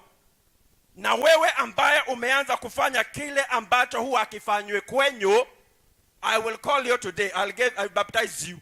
You are the firstborn in that clan in Jesus' mighty name. You are the firstborn. Firstborn si mzaliwa wa kwanza ule unajua. Kama wewe ndio wa kwanza kufanya kile hakijawaifanywa kwa ukoo wenyu, you are who? The firstborn. So pray without ceasing. Quench not the spirit. Pray without ceasing. Quench not the spirit. Usipoomba utakunjwa kama hao. Kwa ukoo wenyu. In our family, I said this last time, I think on Wednesday but one. I'm the firstborn in our clan. Kwa kwetu, kuzaliwa kwetu mimi ndio secondborn. But kwa ukoo wetu wote, kwa kina baba yangu hata kwa kina mama yangu, I'm the firstborn. Keria gitarigie ku. By the special grace of God. Nimechipuka. Bwana Yesu asifiwe. Hakujawahi tokea mhubiri kwetu hivi hata mmoja. Either ni anko yangu, aunti yangu, baba yangu, mama yangu, both side. Hakuna. Ndugu zangu, dada zangu, hakujawahi tokea mhubiri. Bwana Yesu asifiwe. Number 2. Hakuna awaje yeyote amewahi lipa mahari na akafanya harusi ya kanisa before me. Hakuna. Hata wacha before me, hakuna. Hakuna. And I said, I will break the protocol in our clan in Jesus' mighty name. I will break the protocol in our clan. Sadly enough, my father died last year August, lakini alikufa kama hajapeleka mahari kwa kina mama yangu. Ni mimi najiandaa sasa kwenda kudhadhaia goro ya shosho yangu. Nikimwambia whatever my father didn't do, I have come to do it. Hakuna. My elder brother died na hakuwahi peleka mahari kwa kina baby yake. My uncles, my aunts wameolewa tu shagala bagala, shagala bagala, shagala bagala, shagala bagala. Lakini nikasema I will break the protocol in Jesus' mighty name. Kimutaratara, I was not supposed kupeleka mahari kwa mke wangu kabla ya baba yangu. Bwana Yesu asifiwe. Lakini shosho yangu na yeye hakuwahi tolewa mahari. Na ule shosho mwingine hakuwahi tolewa mahari. Kwa hivyo kachaini kalienda kakaya, nikaona hapa sitafungika in Jesus' mighty name. I broke the protocol. Na nikalipa dawari yote. Mimi sina deni kwa kina mke wangu. Whatever they demanded, that is what I took to them. Sina deni. Bwana Yesu asifiwe. Sina deni. There has never been a person who has ever owned a car before me. Hakuna mtu ameingiza gari kwa bomu before me. Bwana Yesu asifiwe. Hakuna. I said I will break the protocol in Jesus' precious name. Naona apostle ameingia. Let us so I will not continue. Bwana Yesu asifiwe. We are going to pray for God to give us grace. Grace to be prayerful in the mighty name of Jesus Christ. Grace to be what? To be prayerful. Grace to be prayerful. I want to be prayerful, oh Lord, and I pray. Receive grace to be firstborn in your families in Jesus' mighty name. Grace to be firstborns in your family. Kile ambacho hakijawahi tendwa kwa familia yenyu, owe wa kwanza kukitenda in the mighty name of Jesus Christ. When those chains shall be broken today, enter into the grace of prayers. Receive the presence of God for divine protection. No ancestral spirits for limitation will ever limit you again in the mighty name of Jesus Christ. Never again. Never again. Never again. May we rise up on our feet in Jesus' mighty name. We are going to pray. God, give me grace for prayers. I want your thick cloud of your presence to form in my life in Jesus' mighty name. Go ahead and pray that prayer. Grace for prayers, grace for prayers, grace for prayers, grace for prayers, in order for your cloud to form in my life, oh Lord, in Jesus' mighty name. Omba hiyo neema ya maombi, omba hiyo neema ya uombezi ishuke maishani mwako sasa, in the mighty name of Jesus Christ, in Jesus' mighty name. Neema ya uombezi ishuke maishani mwako, neema ya maombi ishuke maishani mwako katika jina la Yesu Kristo. Pray for that grace, pray for that grace, pray for that grace, pray for that grace in the mighty name of Jesus Christ. Continue praying for that grace, grace to be prayerful in Jesus' precious name. Hallelujah. Bwana Yesu asifiwe sana. Wangapi walifika saa 3? Bwana Yesu asifiwe sana. Nikuombe msamaha, nikwambie umelipa gharama. Unataka nifanye nini? Niombe msamaha ama nikwambie umelipa gharama? Hiyo ndio gharama ya kukombolewa. Usijali. Bwana Yesu asifiwe sana. Nimetoka Naivasha, kulikuwa na ibada kama hii. Niliingia huko saa 12. Nikakuta watu wananipenda kuliko nyinyi. Najaribu kutoka, wananishika turuza, wananiambia uedi. mpaka wakaniambia siwacha tuwapigie waone kesho. Nikang'ang'ana mpaka wakaniachilia huru. Bwana Yesu asifiwe sana. It means kazi ni mingi, na nataka nyinyi wote mfanyike mapasta. Haleluya. Nani anataka kuwa pasta leo? Nani anataka kuwa pasta? Niachilie kipawa ya pasta. Haleluya. Lift up your hand. Lift up your hand. Inua mkono vizuri kama unataka kuwa mchungaji na upate hiyo kipawa kama hiyo niko nao. Chukua sasa in Jesus name. Receive it. Haleluya. Hiyo gharama ya kukaa kutoka saa 3 ndio hiyo umepokea hiyo. That's the most precious thing you can get from me. Nothing else. Hata pesa naweza kukupatia iwezi kukusaidia.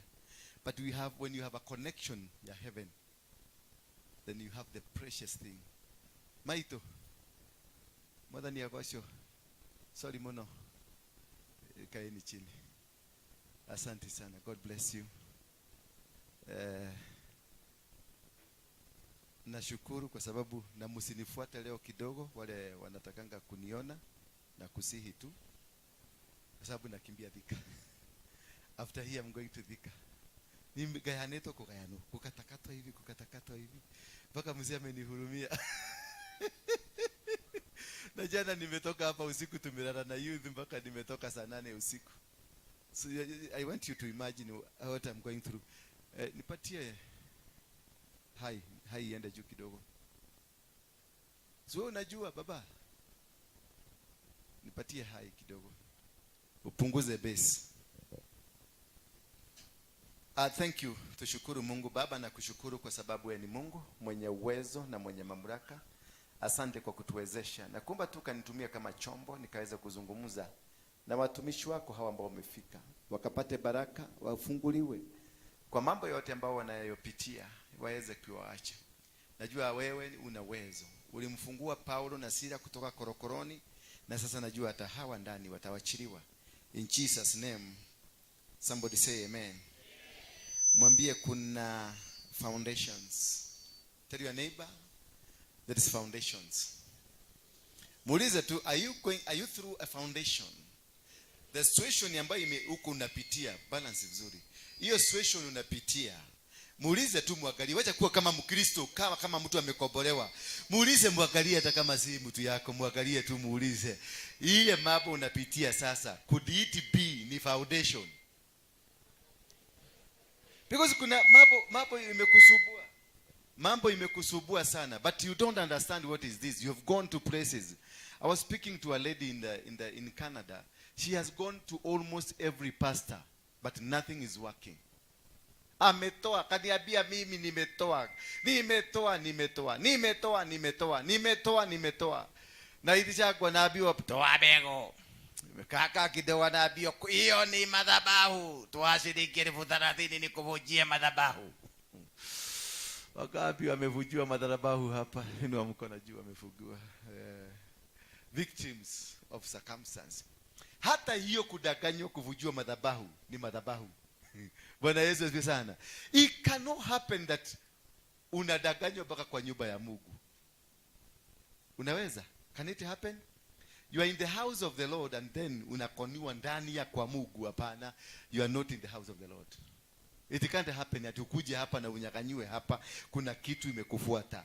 Na hiyo kitu hainaga adabu. Unajua shetani hakuogopi na haogopi hata Yesu. Anaogopa damu ya Yesu. Bwana Yesu asifiwe sana. Si alikuta Yesu na akamwambia, "Modo, jiagushe hapa." Kama ya modo, garura mahigama ya matueke mugate. It is written. Hakuwa anaogopa Yesu na akamwambia, "Nitakuinua nikuweke pale utazame dunia mzima." Lakini wakati damu ilimwagika, maisha ya shetani ikaisha. Bwana Yesu asifiwe sana. So that is the difference. Kwa hivyo kama haogopi Yesu, wewe ni nani? Tiko mimi niko kwa nyumba ya Mungu. Yedadire makwe mkwe dukata ya Ngai. Na dukata ya Ngai mayaje tiria girima na matatu. Na je tia girima na matatu na gotiri odo ahianekire. Ndemuhuragira thimo ndoya wendaga oye kiate na ni ahonire.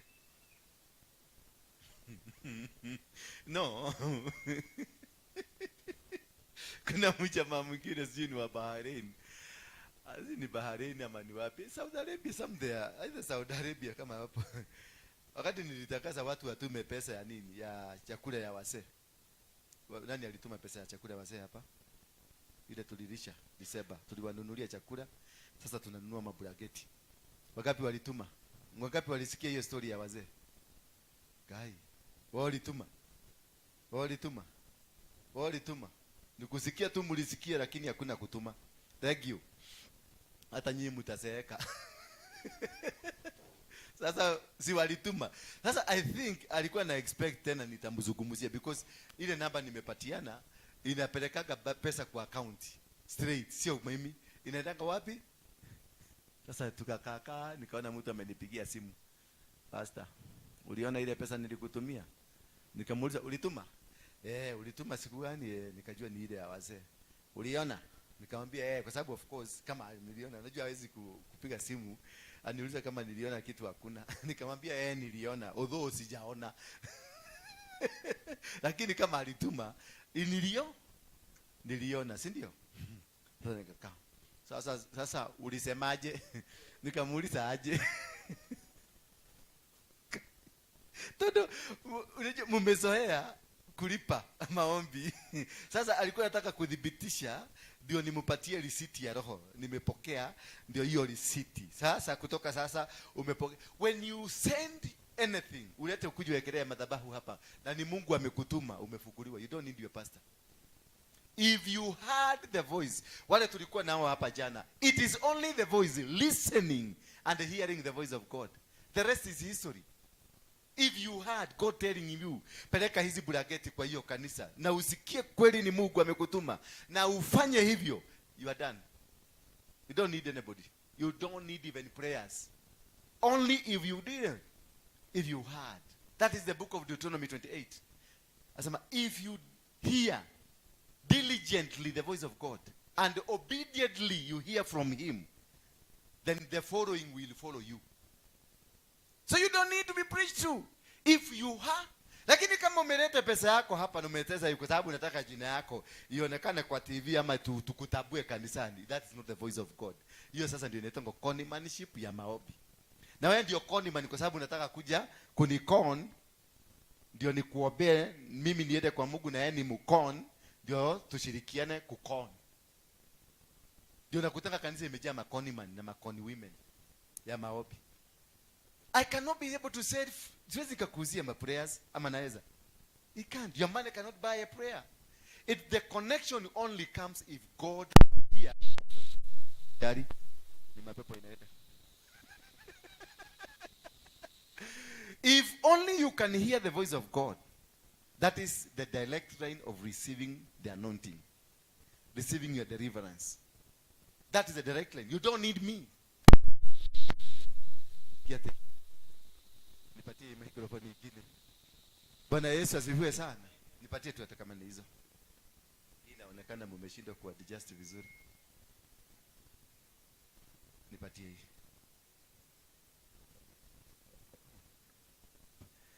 Bwana Yesu asifiwe sana. Then tune this one.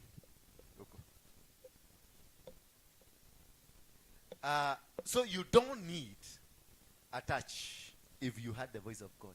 Wacha tu nikusomee, though that is not where I want to read. Nikusomee because I've been reading this Bible, hiyo Deuteronomy, mpaka watu wengine wananiuliza kwani hauna kitabu kingine unajua, but because it has the power that you need.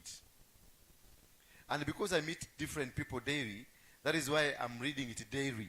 So if you think that is the only verse I know, I know the entire Bible. It is here. Inatokanga kutoka. Number 28 in the verse number 28 nasema, and if you faithfully, sema faithfully, obey the voice of the Lord your God. And turudie baba, hata kama mko na jaa, semeni tu, tuseme tu hii. And if you faithfully obey the voice of the Lord your God, being careful to do all commandments that I command you,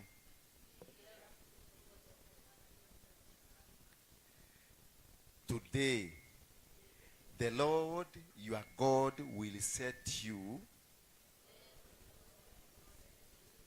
high above all nations on the earth. And all these blessings shall follow you. Hapo umeona pastor? And all these pastors watakuwekelea mkono. Na hizi mambego ndio mutatoa. Na hizi sacrifice ndio mutatoa. It is only obeying the voice of who? Of the Lord. Mungu amekuambia peleka kwa mtumishi wangu 10 shillings. Do not add. Bring the 10. Wekelea hapa waenda. Hata usitake akujue. Usitake hata mupatane na yeye, hata mukutane na yeye kwa kaofisi. Don't. Only if you know you have obeyed the voice of God. That's all what you need. And he will set you high above every other nations. So you don't need anybody. You need to hear. Unatakikana tu usikilize the voice of God and follow the commands. That's final. Means that you are walking with God. If you hear the voice of God, it means you are walking with God. And when you are walking with God, God becomes your friend. And when God becomes your friend, you are set free because your friend will let you suffer. So you are suffering because God is your enemy. If you are crying, God is your enemy. He's not your friend. Hallelujah. Tell your neighbor, if you are crying like me, God is your enemy.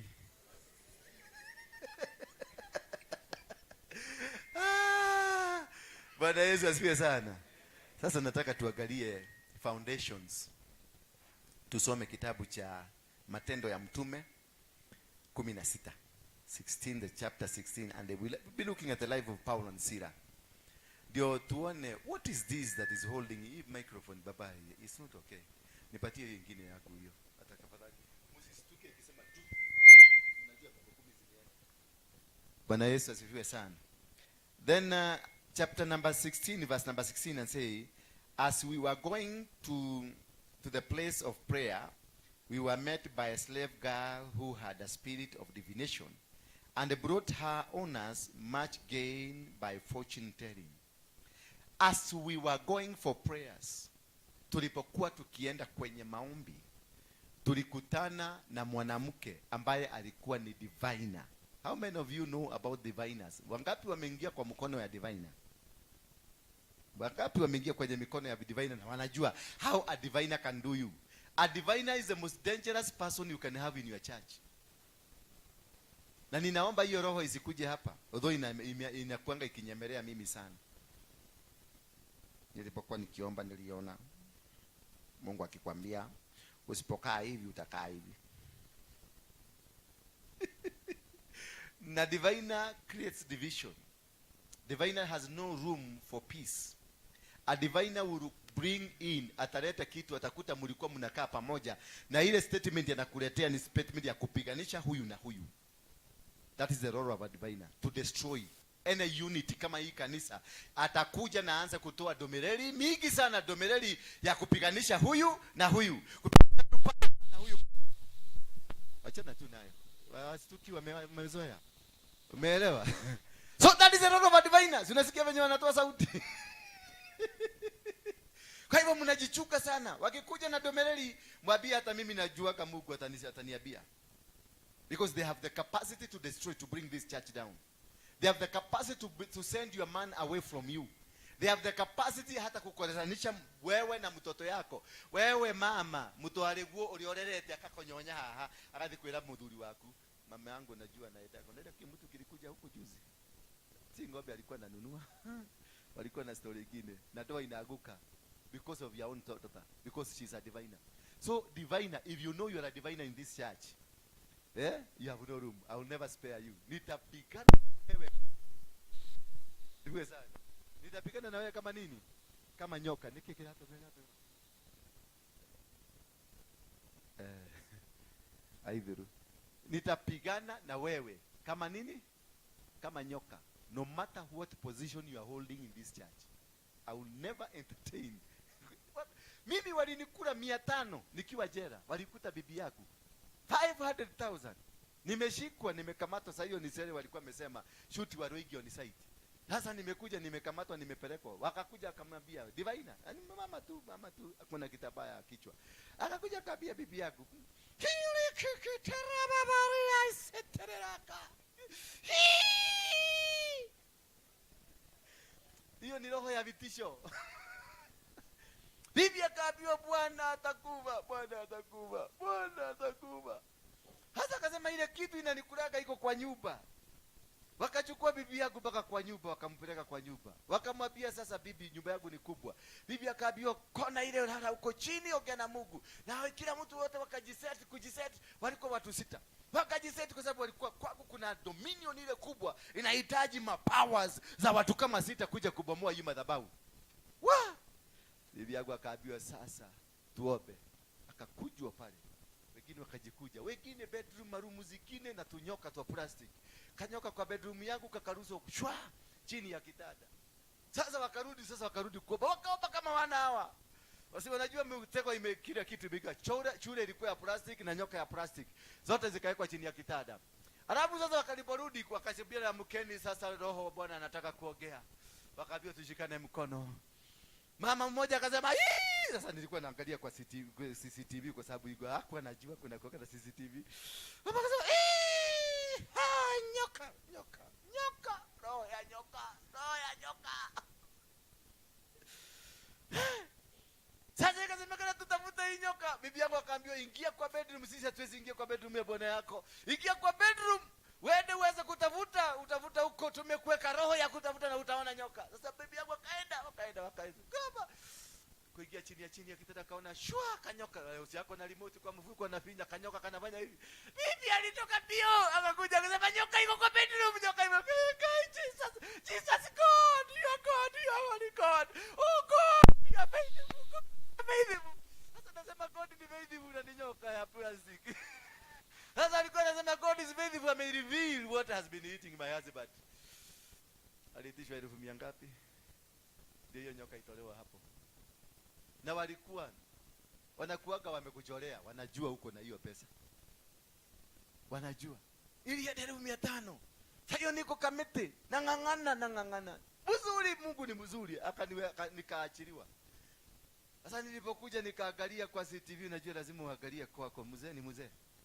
Mzee ni mzee, lazima uende kwa CCTV uangalie hivi. Maneno ilikuwa inatendeka hapo. Siku natafuta mambo ya pesa, nikataka kujua kama bibi huyu ni faithful.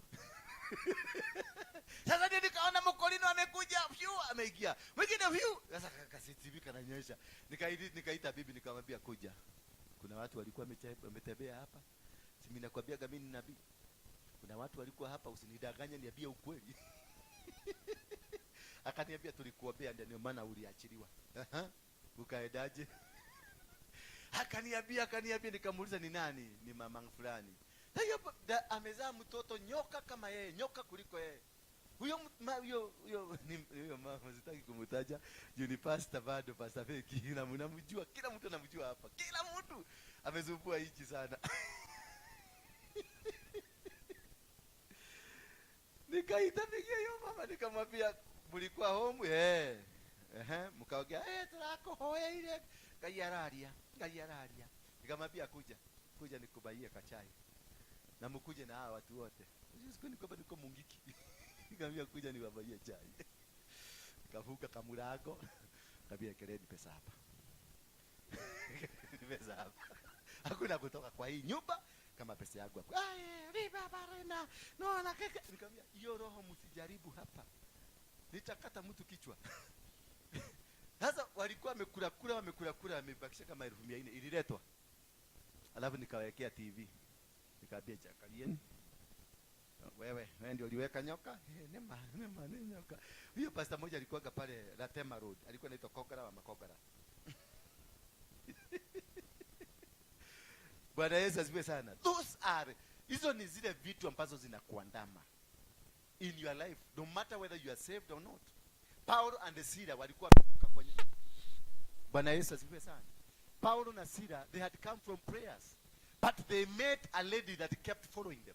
Huyu mwanamke alikuwa anawafuata mpaka akawairritate. Then akamwambia, "No, why are you following us?" Then this man was producing a lot of profit to the owners.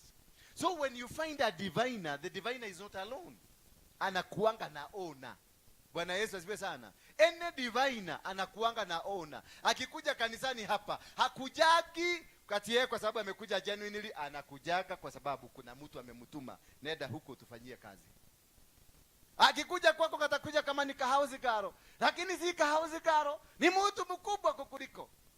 Katika ulimwengu wa dunia, wa mbinguni na huko duniani, anajulikana, this is somebody who is very powerful. Because ako na power. Anakuja baka anapenya na anachukua leadership ya kanisa.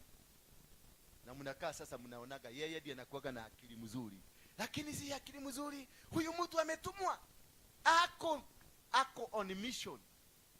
Bwana Yesu asifiwe sana. Na nyinyi mnapenda hiyo.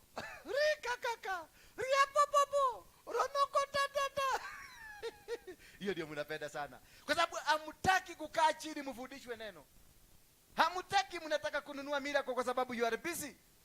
Unataka kurudi kwa kazi yako. Lakini ujue kila kitu unachofanya katika ulimwengu huu, it is based on the word of God. There is nothing. Any word I'm speaking, prove it from the Bible. Let it be proved from the Bible. Nikikuprofesia, any prophetic word I release must be grounded on the word of God. If there is no word of God, then that is not the word of God. Anything that you know the Bible, test every spirit. Even me, I'm speaking to you here. Don't rush. No, don't rush on me. Take your time. Pray over the situation. Ask God, is this man from you? Bwana Yesu asifiwe sana. Ask God first. Wacha kukimbia tu kwa sababu umeona mtu hapa alipona hapa. Unajuaje kama tulikuwa na plani na yeye? Lakini kwa sababu unataka miracle. Gai Jehova. Hapo ndio mnakimbia mara moja. Miracle huko ndio kuna miracle. Unasikia watu wanahama kanisa hii. Ukiangalia wale walikuwa kwa mwili utawakuta ndio walienda kwa Wajiro wakati mwili walishuka. Wajiro waliposhuka wakakimbia kwa nganga huyu. Kutoka kwa nganga huyu, the same group of people rotating, wanafanyanga rotational, because your interest is not being sat down to be taught the word of God. Your interest is picking the miracle, you go. Wakati wahuje walijua ni miracle mnataka, wakaenda hapa Tanzania Shinyanga, wakanunua mapete, wakanunua masima nini, akikuja anafanya mnaona nyinyi wote mnaaguka. Unatoka hapo unagaragara. Ukienda nyumbani unakuta shida, ulikuwa nakuta huko nyumbani na kuuliza umemalizana na pastor? Kuja tuendelee na safari. Bwana Yesu asifiwe sana. Lazima mbadilishe this character. Mbadilishe behavior ambayo mko nayo wa Kristo. Ambia Mkristo mwenzako tabia yako lazima uchange sasa. Mwambie mambo ya miracle tuachane nayo. Tutafute Mungu. Seek ye the kingdom of heaven, of God, and its righteousness, and everything else will be added unto you. You don't need a miracle from God. You need God to walk with you and his righteousness. Then everything will happen. In fact, a miracle hata haihesabiwi. Nilipokuwa nikisoma hapa Biblia niliona watu waliokoka biguni kukasimamishwa every operation ndio kufanyike ceremony. Lakini sijasikia kiwete kilipopona biguni katetemeka. Biguni haitetemeki because hata ukienda kwa mganga unaelekea kuna chajo unapona. Is that not a miracle? Ule mzee wa Alikabadu ile anakujaga kwa TV ule msugu anakataka kadi kachivu inatoka hivi, unaona imetoka glasi maji imefanyika. Hiyo si miracle? Unakuta mtoto wako anaanza kufanya hivyo, hiyo si miracle? Ukiangalia katuni si wanafanyaga vitu, unaona kitu imefanyika, ile Nickelodeon unaona vitu muujiza imefanyika, hiyo si miracle? Then why are you unanipeleka huko nikafanya nini kwa wagaga? Wacha nikufundishe. Yesu anaitwa Rabii. Mwalimu. He never came to do miracles. He came to teach them the word of God. And that is what I want. Mukae chini, mufundishwe, wachana na miracle. Wachana na kukibiria mtu amekuja. Ati nabii amekuja kutoka Nigeria. Nabii ametukuja kutoka wapi? Nikitangaza hapa nabii kutoka Nigeria amekuja, mtaanguka hapa nyinyi yote. Wangapi waliona ile nabii alikuja, yule alikuwa anawapea wanawake wapate mabwana? Umecheka ni kama ulienda kwa hiyo meeting. Wanawake walijaa auditorium zote za KICC, mpaka wakaeka screen zile marumu kubwa za watu 800,000. Wakaeka screen dumu 3 because of husband. na kuingia kwa gate 2000, alafu ukiingia ndani utoe bego ya kuitisha mzee ule unataka. Sasa anakuambia describe the man you want, chocolate, what, toro and handsome and driving. Baka saa hii niko na wanawake 6 najua. Saa hizi they are desperate. Maombi ile wanafanya, Lord, any man can do, any man can do. But those days they were very specific. I want a tall, dark and handsome, driving and owning a house. Sasa unataka tall, dark and handsome, driving and owning a house. Unajua hiyo house ilitoka wapi? Do you know where the house came from? Do you know where the car came from?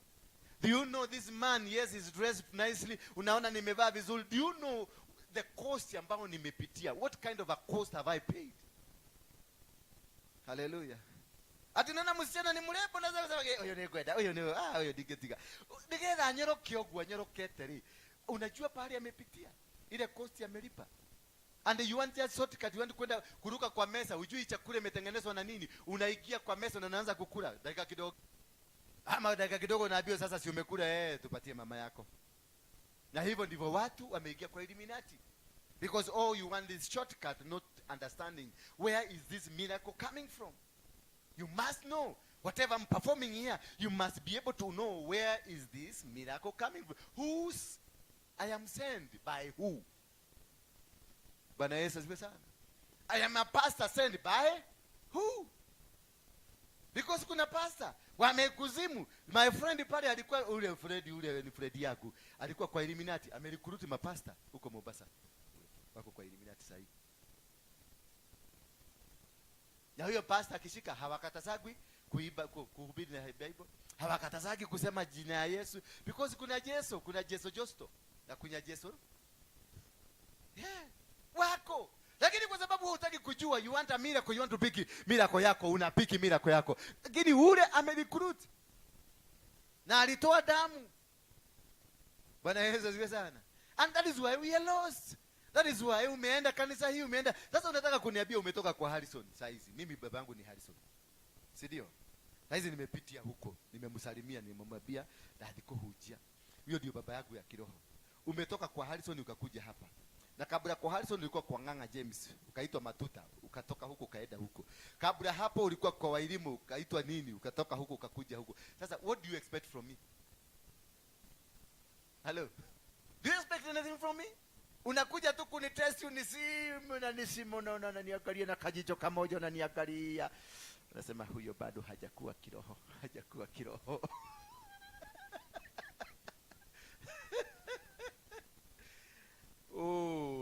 Sasa huyu Paulo na Sila waliadamu na huyu mwanamke. Alikuwa anawafuata mahali popote akaenda. Meaning wakati wewe unatoka mlimani unatoka mahali popote pa maombi, lazima they send somebody to follow you. And that is the failure that happens in your life because you are not told that these people will follow you. Ukiokoka, you are not told that once you get saved, umetoka kwa mikono yao. Na ukitoka kwa mikono yao, watakuwekea maaskari ndio wakurudishe kwao. Sasa umetoka hapa nimekuambia unafika nyumbani unakuta kufuri imewekwa. Hallelujah. Umewapewa inakwambia sasa si ulikuwa kwa pastor. Mwambie afungue hiyo mlango. Si uliachia muujiza fungua kufuri basi. Sasa unaanza tena rika baba na shetani na makataria. Lakini hauelewi kuna msingi ambao unakufuata.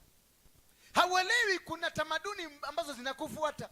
Hauelewi kuna misingi ambayo ilianzishwa na kina mababu ambayo inakufuata. Maana huyu mwanamke alikuwa na nini? Alikuwa na nguvu ambazo ni za kutumwa na watu wengine. And she had owners who profited. Kwa hivyo madivina wote they profit somewhere. Wachawi wote they profit somewhere. There is somebody who's being anapata mavuno. Maana hiyo kazi wanayoifanya kuna mavuno inapatikana. Bwana Yesu asifiwe sana. She followed Paul and us crying out, these men are a servant of the Most High. So they know you, that you are a servant from the Most High. Si eti wakujui wakikuja kukumaliza, si eti wakujui wanakujua that you are a servant from the Most High. So what are they doing? They have been sent to make sure that you go down. Because they knew Paul and Silas was coming from prayers. They knew Paul and Silas is a true man of God. So why were they following a true man of God? Because they want to bring this man of God, and they were monitoring, because this man God ametumwa kijiji hii kuja kufanya nini. So they were monitoring to know exactly why Paul and Silas come, and how can we destroy them. Can you know this by miracles? You need to understand the word of God. Jesus never performed a miracle when the devil insulted him. He went back to the Bible. He went back to the Bible, scripture. Akaambia the devil, it is also written. He never said, oh, Satan toka. Hakusema Satan toka. But he went back to the word. Because before the formation of this world, the word was there. And the word was. So he went back to God. God is the foundation of the word, and the word is the foundation of God. So when you have the word, you can be able to command a disease. Because when you are sick, you know God said, even if you are going through a valley that is the shadow of what? Of death, I will be with you. Yes, you say a promise of God, and God will do it. When you're in trouble, you call God and tell God, you said you never forsake me, nor leave me. Just invite him. Hakuna kitu Mungu ana respect kama promise yake, because he's a promise keeper. Just remind him, if you are, whatever situation you are in, you just need to remind God of a promise. And usaiyo ukimkumbusha Mungu ahadi zake ni kama umempiga geta umemweka hapa. Unamwambia uliniambia you will never forsake me nor leave me. Ndio. Unasema ndio. But why am I in this situation? Anakuambia you are free in Jesus' name. That is all what you need. To understand God. To know why God is with you. And to know God, you must be grounded on the word of God. You must be grounded on the principles of the kingdom. You must be grounded that Jesus came and taught us this gospel.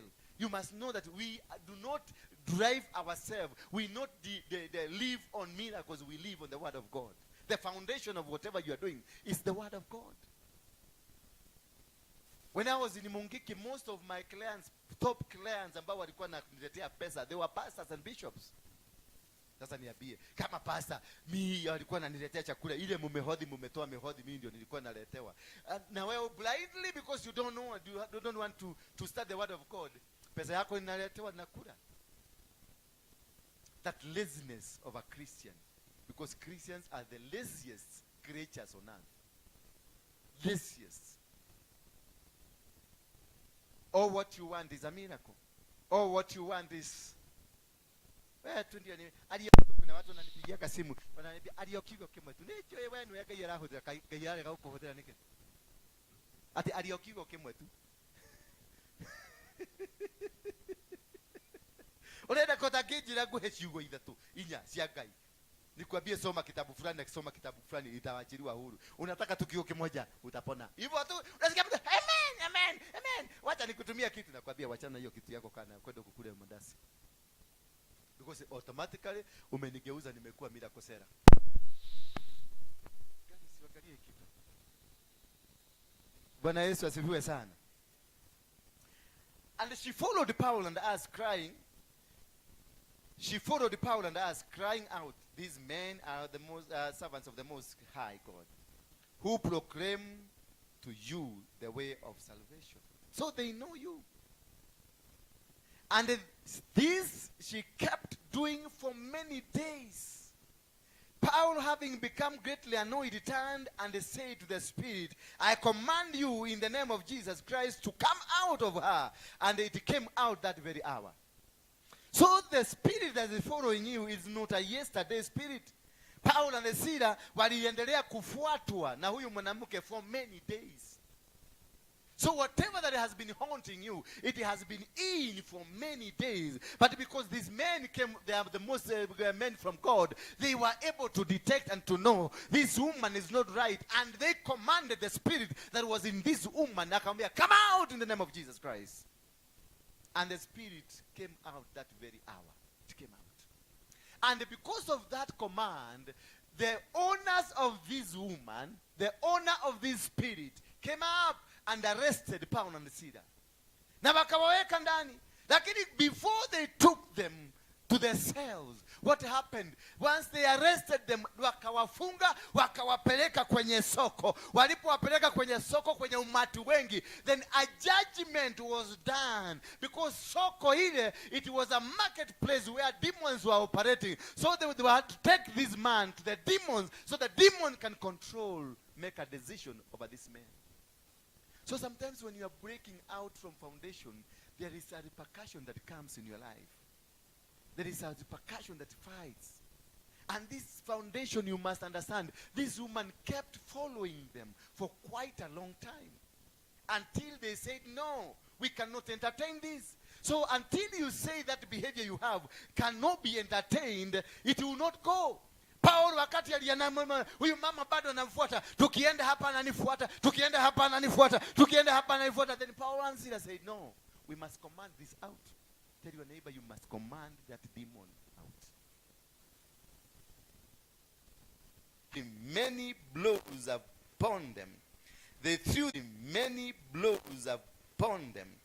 They threw them into prison, ordering the jailer to keep them safely. So once they wanakuchapa, wanakuvuruga, wanakupeleka, then what happens? They will throw you into a condemnation jail. Wanakurushia kiugonjwa, kiukimwi, wanakurushia kisukari, wanakurushia divorces, wanakurushia, because that's the jail. Na utaishi kupambana nayo. Bwana Yesu asifiwe sana.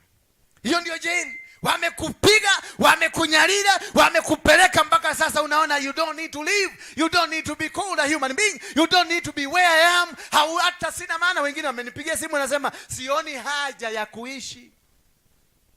I deserve to die. Atirefata gutura. Yedu kata yakai. Ndiona mata gutura nakwambiaga tafuta ile kitu utakula haraka haraka uende. Kwa sababu amenitabua dukata ya gai, lakini haoni huyo gai ni natukata kama anaweza kumuokoa. Ndiona mata gutura. Urenda atia? Ndiona kama ikera. Wena kaido getiga. Atuadikia wiru. Yage. Arakuhurira thimu ne dukata ya gai. No ndarona kindu kingiuma hari dukata ya gai. Arona ogiku. Ukunjiraga niki? Nitio murekereria thie. Kani ukumuthaitha. Leo namuuliza unataka kwenda kwa njia gani? Na andike karatasi amesema ameacha kale kaproti ka Roiro. Sababu hiyo ni ujinga. Hiyo ni ujinga. You need to know your God. Na ukiona mtu kama huyo ni kuwa frustrated because of what? Ametembea kwa miracles and the miracles are not working. But if you knew the word and know that I'm not going to die, I'm going to live, that is enough. You don't need your pastor. You say, I'm going to die. I'm going to do what? I'm going to live.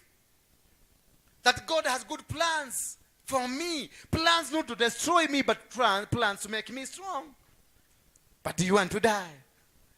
Tenderegania, naigwa tago kuwa. Dodhie. Kwani ni wagapi utakuwa wa kwanza? Utakuwa wa mwisho? Siwede.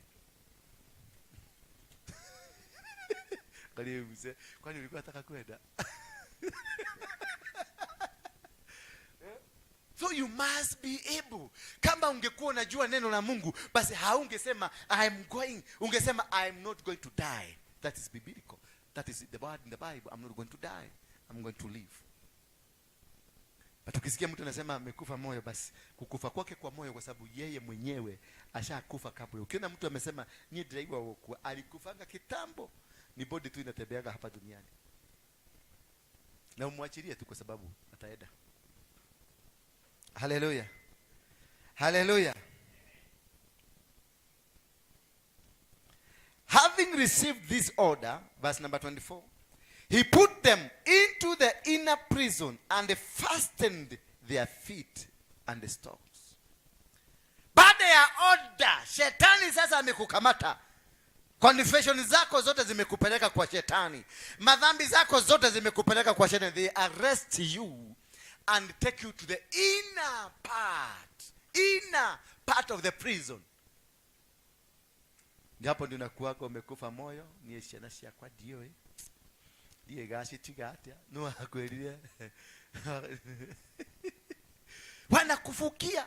Hasa hapo ndio una confess matatizo yote, ndio unasema unaiba ile kawibo ya Wakikuyu, modeni wa gai aturagio ne gai. Sasa unaanza kuiba kaibo kwa bana, ushaingia huko kwa majita modeni. Mimi si modeni, hiyo kaibo usiwahi kulete hapa.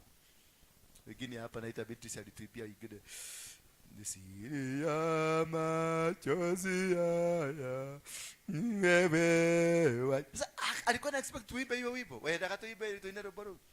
Na wewe ndio unajua siri ya machozi. Wewe ndio unajua mnaulizana nini na Mungu. Angalia.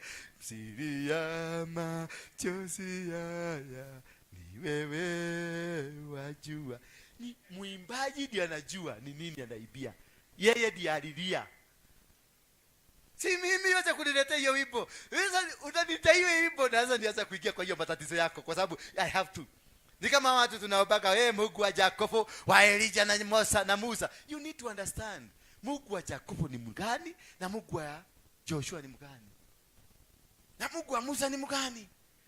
Ndio ujue wakati huu unaitiza Mungu mgani. Ukiitiza mtu wa Mungu wa Joshua, ujue Joshua alipigana vita from one go mpaka mwisho. Ilikuwa vita. Sasa ukiitiza Mungu wa Joshua ataharoroka Mungu wa vita. Unasikia vita imekuinukia. Bwana Yesu asifiwe sana. Ukiita Mungu wa Musa, ujue Mungu wa Musa alidili na kitu inaitwa nini? Jagwani. Utaingia kwa jagwa. Kwa sababu he has to come as a God of Moses. Bwana Yesu asifiwe sana. Ukiita Mungu wa Joshua, he will come as a God of Joshua. God, Mungu anabadilika kulingana na situation. Which situation are you in? Bwana Yesu asifiwe sana. So you need to understand your God. And you can only understand God by understanding his word. And understanding what Mungu wa Joshua alimkuja akamwambia Joshua, nimekupatia Jericho, God gives you, nimekupatia biashara. Ukiita Mungu wa Joshua, lazima atakupatia kitu. Lakini atakwambia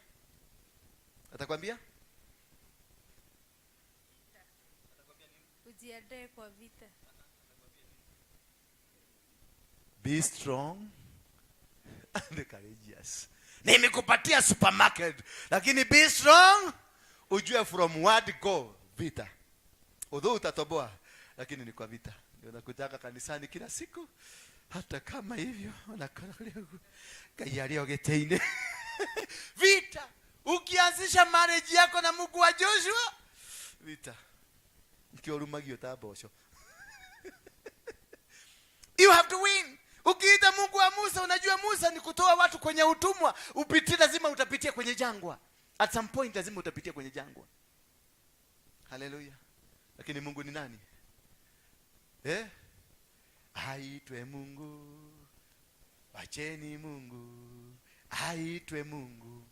Bwana Yesu asifiwe sana. Tumwache huyu Mungu aitwe Mungu, maana ni Mungu. Mimi wakati mmoja nikiwa prison committee, wamenaongojea siku 3 ni nyongwe. Huyo mzee alikuja anaitwa Giga, anakuja, alikuja kamiti. Kamzee kafupi tu. Naona watu wafupi na wagopa. Kama haka. Kalikuwa kamzee kafupi kama haka tu. Kalikuwa kanazipitia hapo kodemu inaitangwa hiyo block inaitangwa kodemu B. Anakuja, haige. 3 days remaining.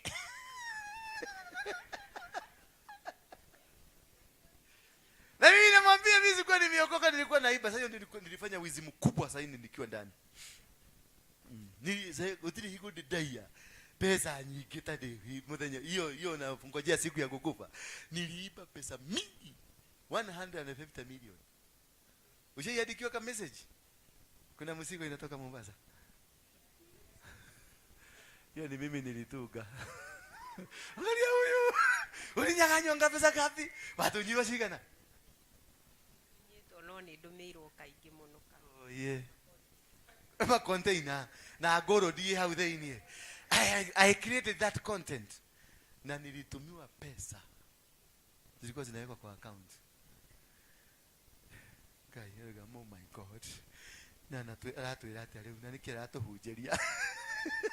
This man arudisha hiyo pesa yetu. Wewe. Mungu aliniambia atanijengea nyumba nikiwa prison. Sasa hiyo na ngoja siku 3 Hiyo mwezi nilikuwa na mwezi mmoja niliiba hiyo pesa yote within 1 month. Na ile ka message ya Mogeke umeongea maneno baya ya Mogeke. Tuma 10,000 ya kununua busi. I'm the one who created. Money was flowing like nobody's business.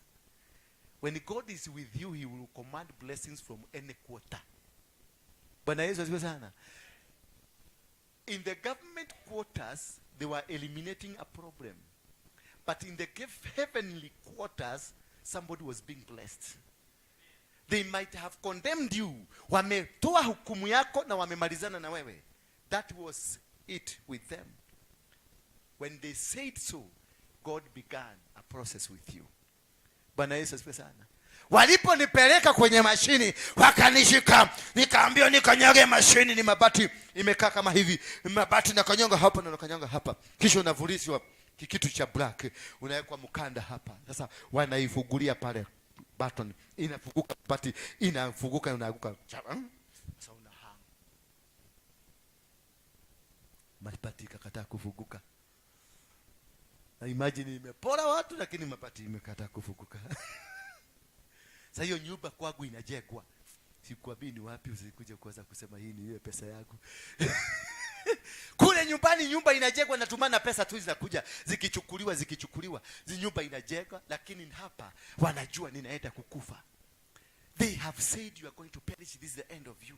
They have made their decision. They have made their vindication. Wamefanya kila kitu. Majaji wametoa hukumu. Magistrate ametoa hukumu, mfungiwe ndani. Wakati walitoa hukumu walifika mwisho na Mungu naye akaanza safari mpya na wewe.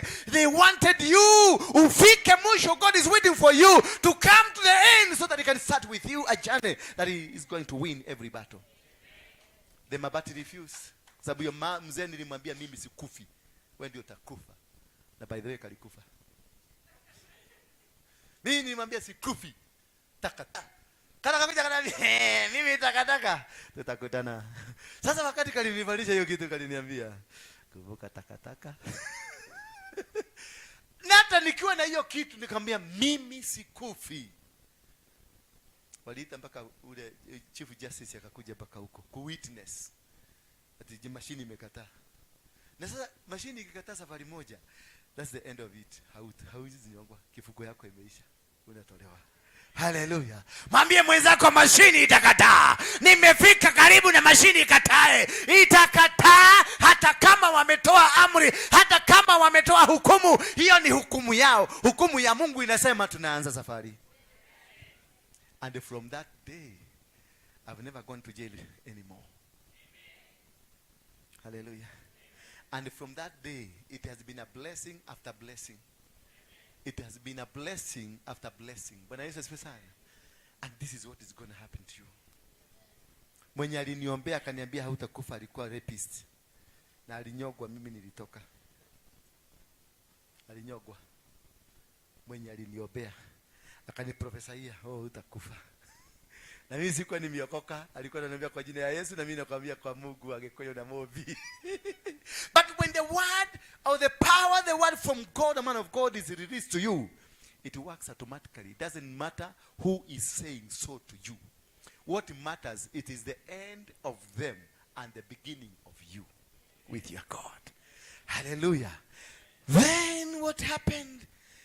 In verse about midnight, Paul and Silas were praying and singing hymns to God. They were doing what? They were praying and singing hymns to God.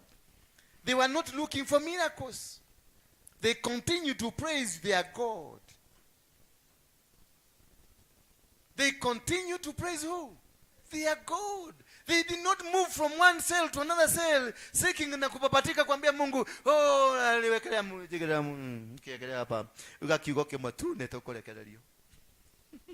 They didn't go for that kigokemwe. They sang and did what? And they were praying and singing hymns. That is all what you need. When Jehoshaphat was told about an attack, an impending attack against their nation, God told Jehoshaphat, stand still and see the salvation I'm about to bring to you. So wacha wasiwasi mwingi kurukaruka kwenda hapa na pale pale. Sit down and wait and see what God is about to do to you. Just sing and praise God. Jehoshaphat aliambiwa usitengeneze jeshi. Usitengeneze jeshi. What he did, he summoned watu wote, they went into a fast. Wakaenda kuomba. Akawaambia to fast. That's the 2 Chronicles chapter number 20. He summoned the entire nation. Kuja tuombe. Na wakati waliomba mnabii akatumwa. Akaambiwa just don't prepare an army. Prepare a praise and worship team. Because God is going to do the battle for you.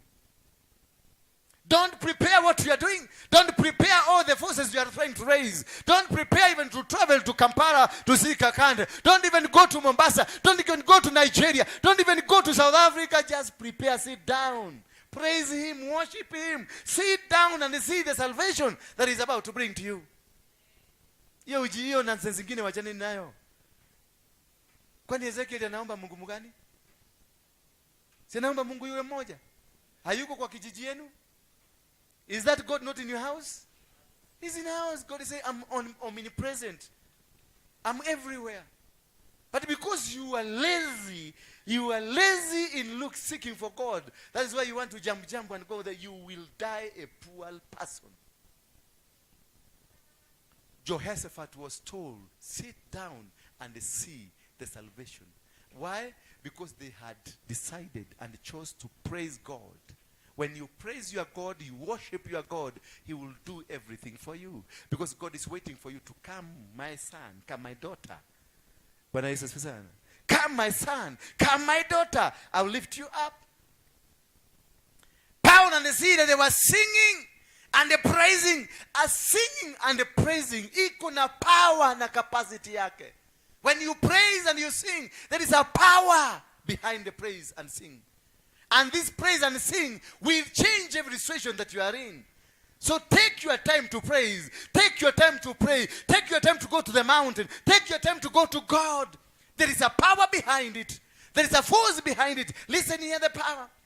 And as they were singing hymns to God, and the prisoners were listening to them, and suddenly there was a great earthquake that the foundations of the prison were shaken.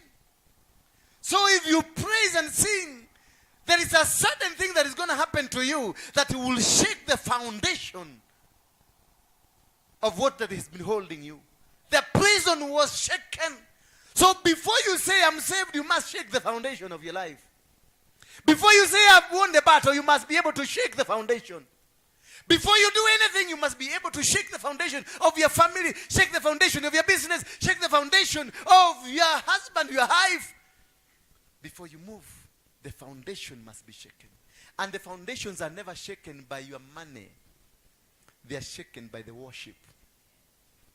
Foundations, they don't care. They are not scared of what you can give to the altar. They are never scared of who you are. They are never scared of which kind of a man you are. The foundation is scared of the worship that you give to God. And when you give a true worship to God, God says, I will do the battle for you, because from today henceforth, this battle does not belong to you. It belongs to me. When David went in, akaambiwa, akakuja akakuta bibi zake wote wamechukuliwa, watoto wamechukuliwa, mambuzi zimechukuliwa. He went into the inner room and asked for the ephod, akavaa ephod, and then he worshipped God. And he told God, is it right for me to follow? Then God said what? Sure, go for them. You shall get them plus what they have. When Jehoshaphat decided to worship God, the enemies walipigana wao wenyewe kwa wenyewe. The third day, Jehoshaphat aliambiwa, nenda uchukue mali. Alienda kaokota for 3 days, mpaka wakashidwa, wakarudi nazo. Bwana Yesu asifiwe sana. So the foundations are not shaken by the money you give here. The foundations are shaken by the praise you give to God. He's the one that will shake the foundation. Not that marefu 30 ni kuvujia madhabahu. Hii ni madhabahu. Hakuna elfu 30 ilitumika hapa. They sang. Mpaka prisoners wengine walikuwa na waangalia the way they were worshiping, the way they were praising God. They were looking at him. They were looking at them until the earthquake come. Ng'ang'ana ulete earthquake kwa maisha yako. Lete earthquake kwa biashara yako. Lete earthquake kwa familia. Lete earthquake katika nchi. I am bringing earthquake hapa Kenya hii. Lazima iingie. Hii Kenya lazima earthquake iingie. Yes. Hata mkiongea, nikimwongelea kiama mwongeke yes. Nikio. Earthquake lazima iingie. Mwambie mwenzako earthquake itaingia. Anaedhi tuweke wa mwongeke. Yes, lazima itaingia. Why? Because I know the secret. It is about praising God. It is only God who can do the battle for you. It is not your husband, not your wife, not your business, not your money. Money is just bit of it. But praise God and worship God. They sang hymns and they worshipped and praised God. That's all what you need. Today I want to see it happening here. I want to see what? It happening here. And I want the praise and worship team to be standing up and upright standing. And I want us to do a real kegosho here. And every foundation in your family will be broken. Every foundation that is containing your family. I thought these people had ears to hear what I'm saying. Be ready, up and standing. Kwa sababu milango, Paulo na Sila waliomba, Paulo na Sila waliomba, milango ya gereza ikafunguka. Nataka ufungue milango ya gereza wewe mwenyewe. I'm not meeting anybody. If you had decided to come and see me there, forget about today. Toeni hizo viti mpeleke huko kando. Kila mtu abebe kiti yake apeleke huko. Na nisione mtu akikuja pale, nitakufukuza. Lazima nikufundishe imani.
Hai.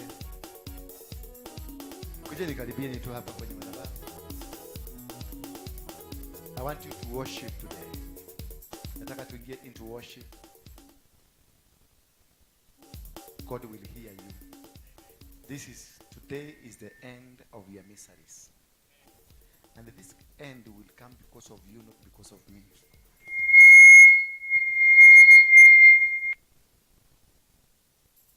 This end will be brought to you by you.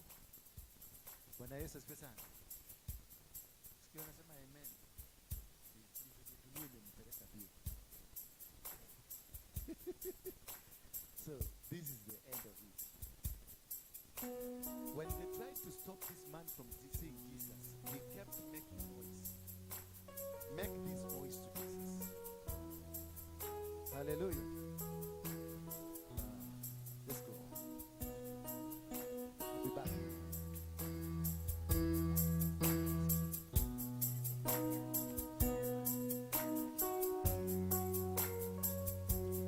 Hallelujah.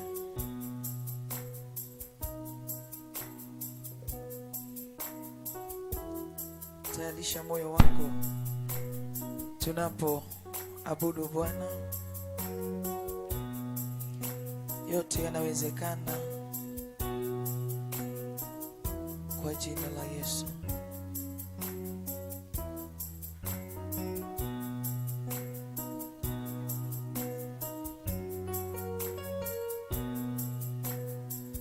Alipo Bwana yote yanawezekana. Alipo Bwana yanawezekana. Alipo Bwana yote yanawezekana. Alipo Bwana yanawezekana. Alipo Bwana yote yanawezekana. Alipo Bwana yanawezekana. Alipo Bwana yote yanawezekana. Alipo Bwana yanawezekana. Mambo yote yanawezekana, yanawezekana. Alipo Bwana yanawezekana. Tukiomba yanawezekana, yanawezekana.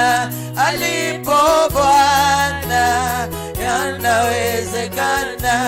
Alipo Roho yote yanawezekana. Alipo Roho yanawezekana. Alipo Roho yote yanawezekana. Alipo Roho yanawezekana. Alipo Roho yote yanawezekana. Alipo Roho yanawezekana. Tukiomba yanawezekana, yanawezekana. Alipo Roho yanawezekana. Tukishindwa yanawezekana, yanawezekana. Alipo Roho yanawezekana. Mambo yote yanawezekana, yanawezekana. Alipo Roho yanawezekana. Tukiomba yanawezekana, yanawezekana. Alipo Roho yanawezekana. Mambo yote yanawezekana, yanawezekana. Alipo Roho yanawezekana. Tukishindwa yanawezekana. Kwake Bwana yanawezekana. Alipo Roho yanawezekana. Ni heri wamtumainio Bwana, wamtumainio Bwana. Heri wamtumainio Bwana, watapata baraka. Heri wamtumainio Bwana, ni heri wamtumainio Bwana. Heri wamtumainio Bwana, watapata. Oh, ni heri wamtumainio Bwana, wamtumainio Bwana. Oh, heri wamtumainio Bwana, watapata. Kani heri wamtumainio Bwana, wamtumainio Bwana Yesu. Heri wamtumainio Bwana, watapata.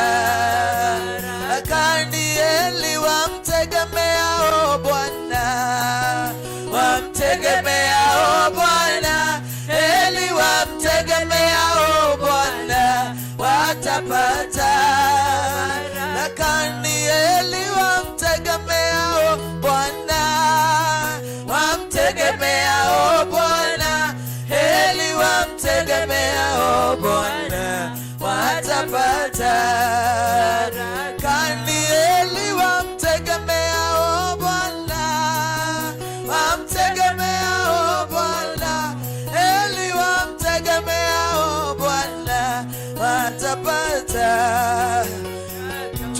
nafasi yako tunapoendelea na kumwabudu Bwana. Unene na Mungu kwa jina la Yesu, kwa jina la Yesu, kwa jina la Yesu.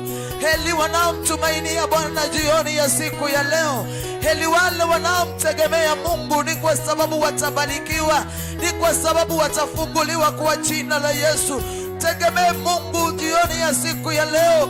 Pandisha imani yako na umwaminie Mungu, ni kwa sababu wote watapata baraka. Wale wote wanaomtegemea, wale wote wanaomtegemea, wale wote wanaomngojea Mungu watakaa kama mlima Zayuni ambao hautatingizwa kamwe. Mwambie Mungu, ninakutegemea usiku wa leo, ninakutumainia jioni ya siku ya leo. Natumainia kwamba Bwana nitafunguliwa na nimefunguliwa kupitia kwa neno lako na kupitia kwa kukuabudu Emmanuel. Kukili wema wako Emmanuel, pokea sifa. Wewe ni mwema Yesu. Heli wanaokutegemea Bwana, heli wanao kungojea, ni kwa sababu watapata baraka. Haleluya, watapata baraka. Heli wamtegemeao Bwana, wamtegemeao Bwana. Heli wamtegemeao Bwana watapata baraka. Heli wamtegemeao Bwana, wamtegemeao Bwana. Heli wamtegemeao Bwana watapata, oh, watapata baraka, watapata baraka, watapata baraka, watapata, oh, watapata msamaha, msamaha, watapata msamaha, watapata, oh, watapata utakaso, wao watapata utakaso, watapata, oh, watapata ulejesho, oh, ulejesho, watapata ulejesho, watapata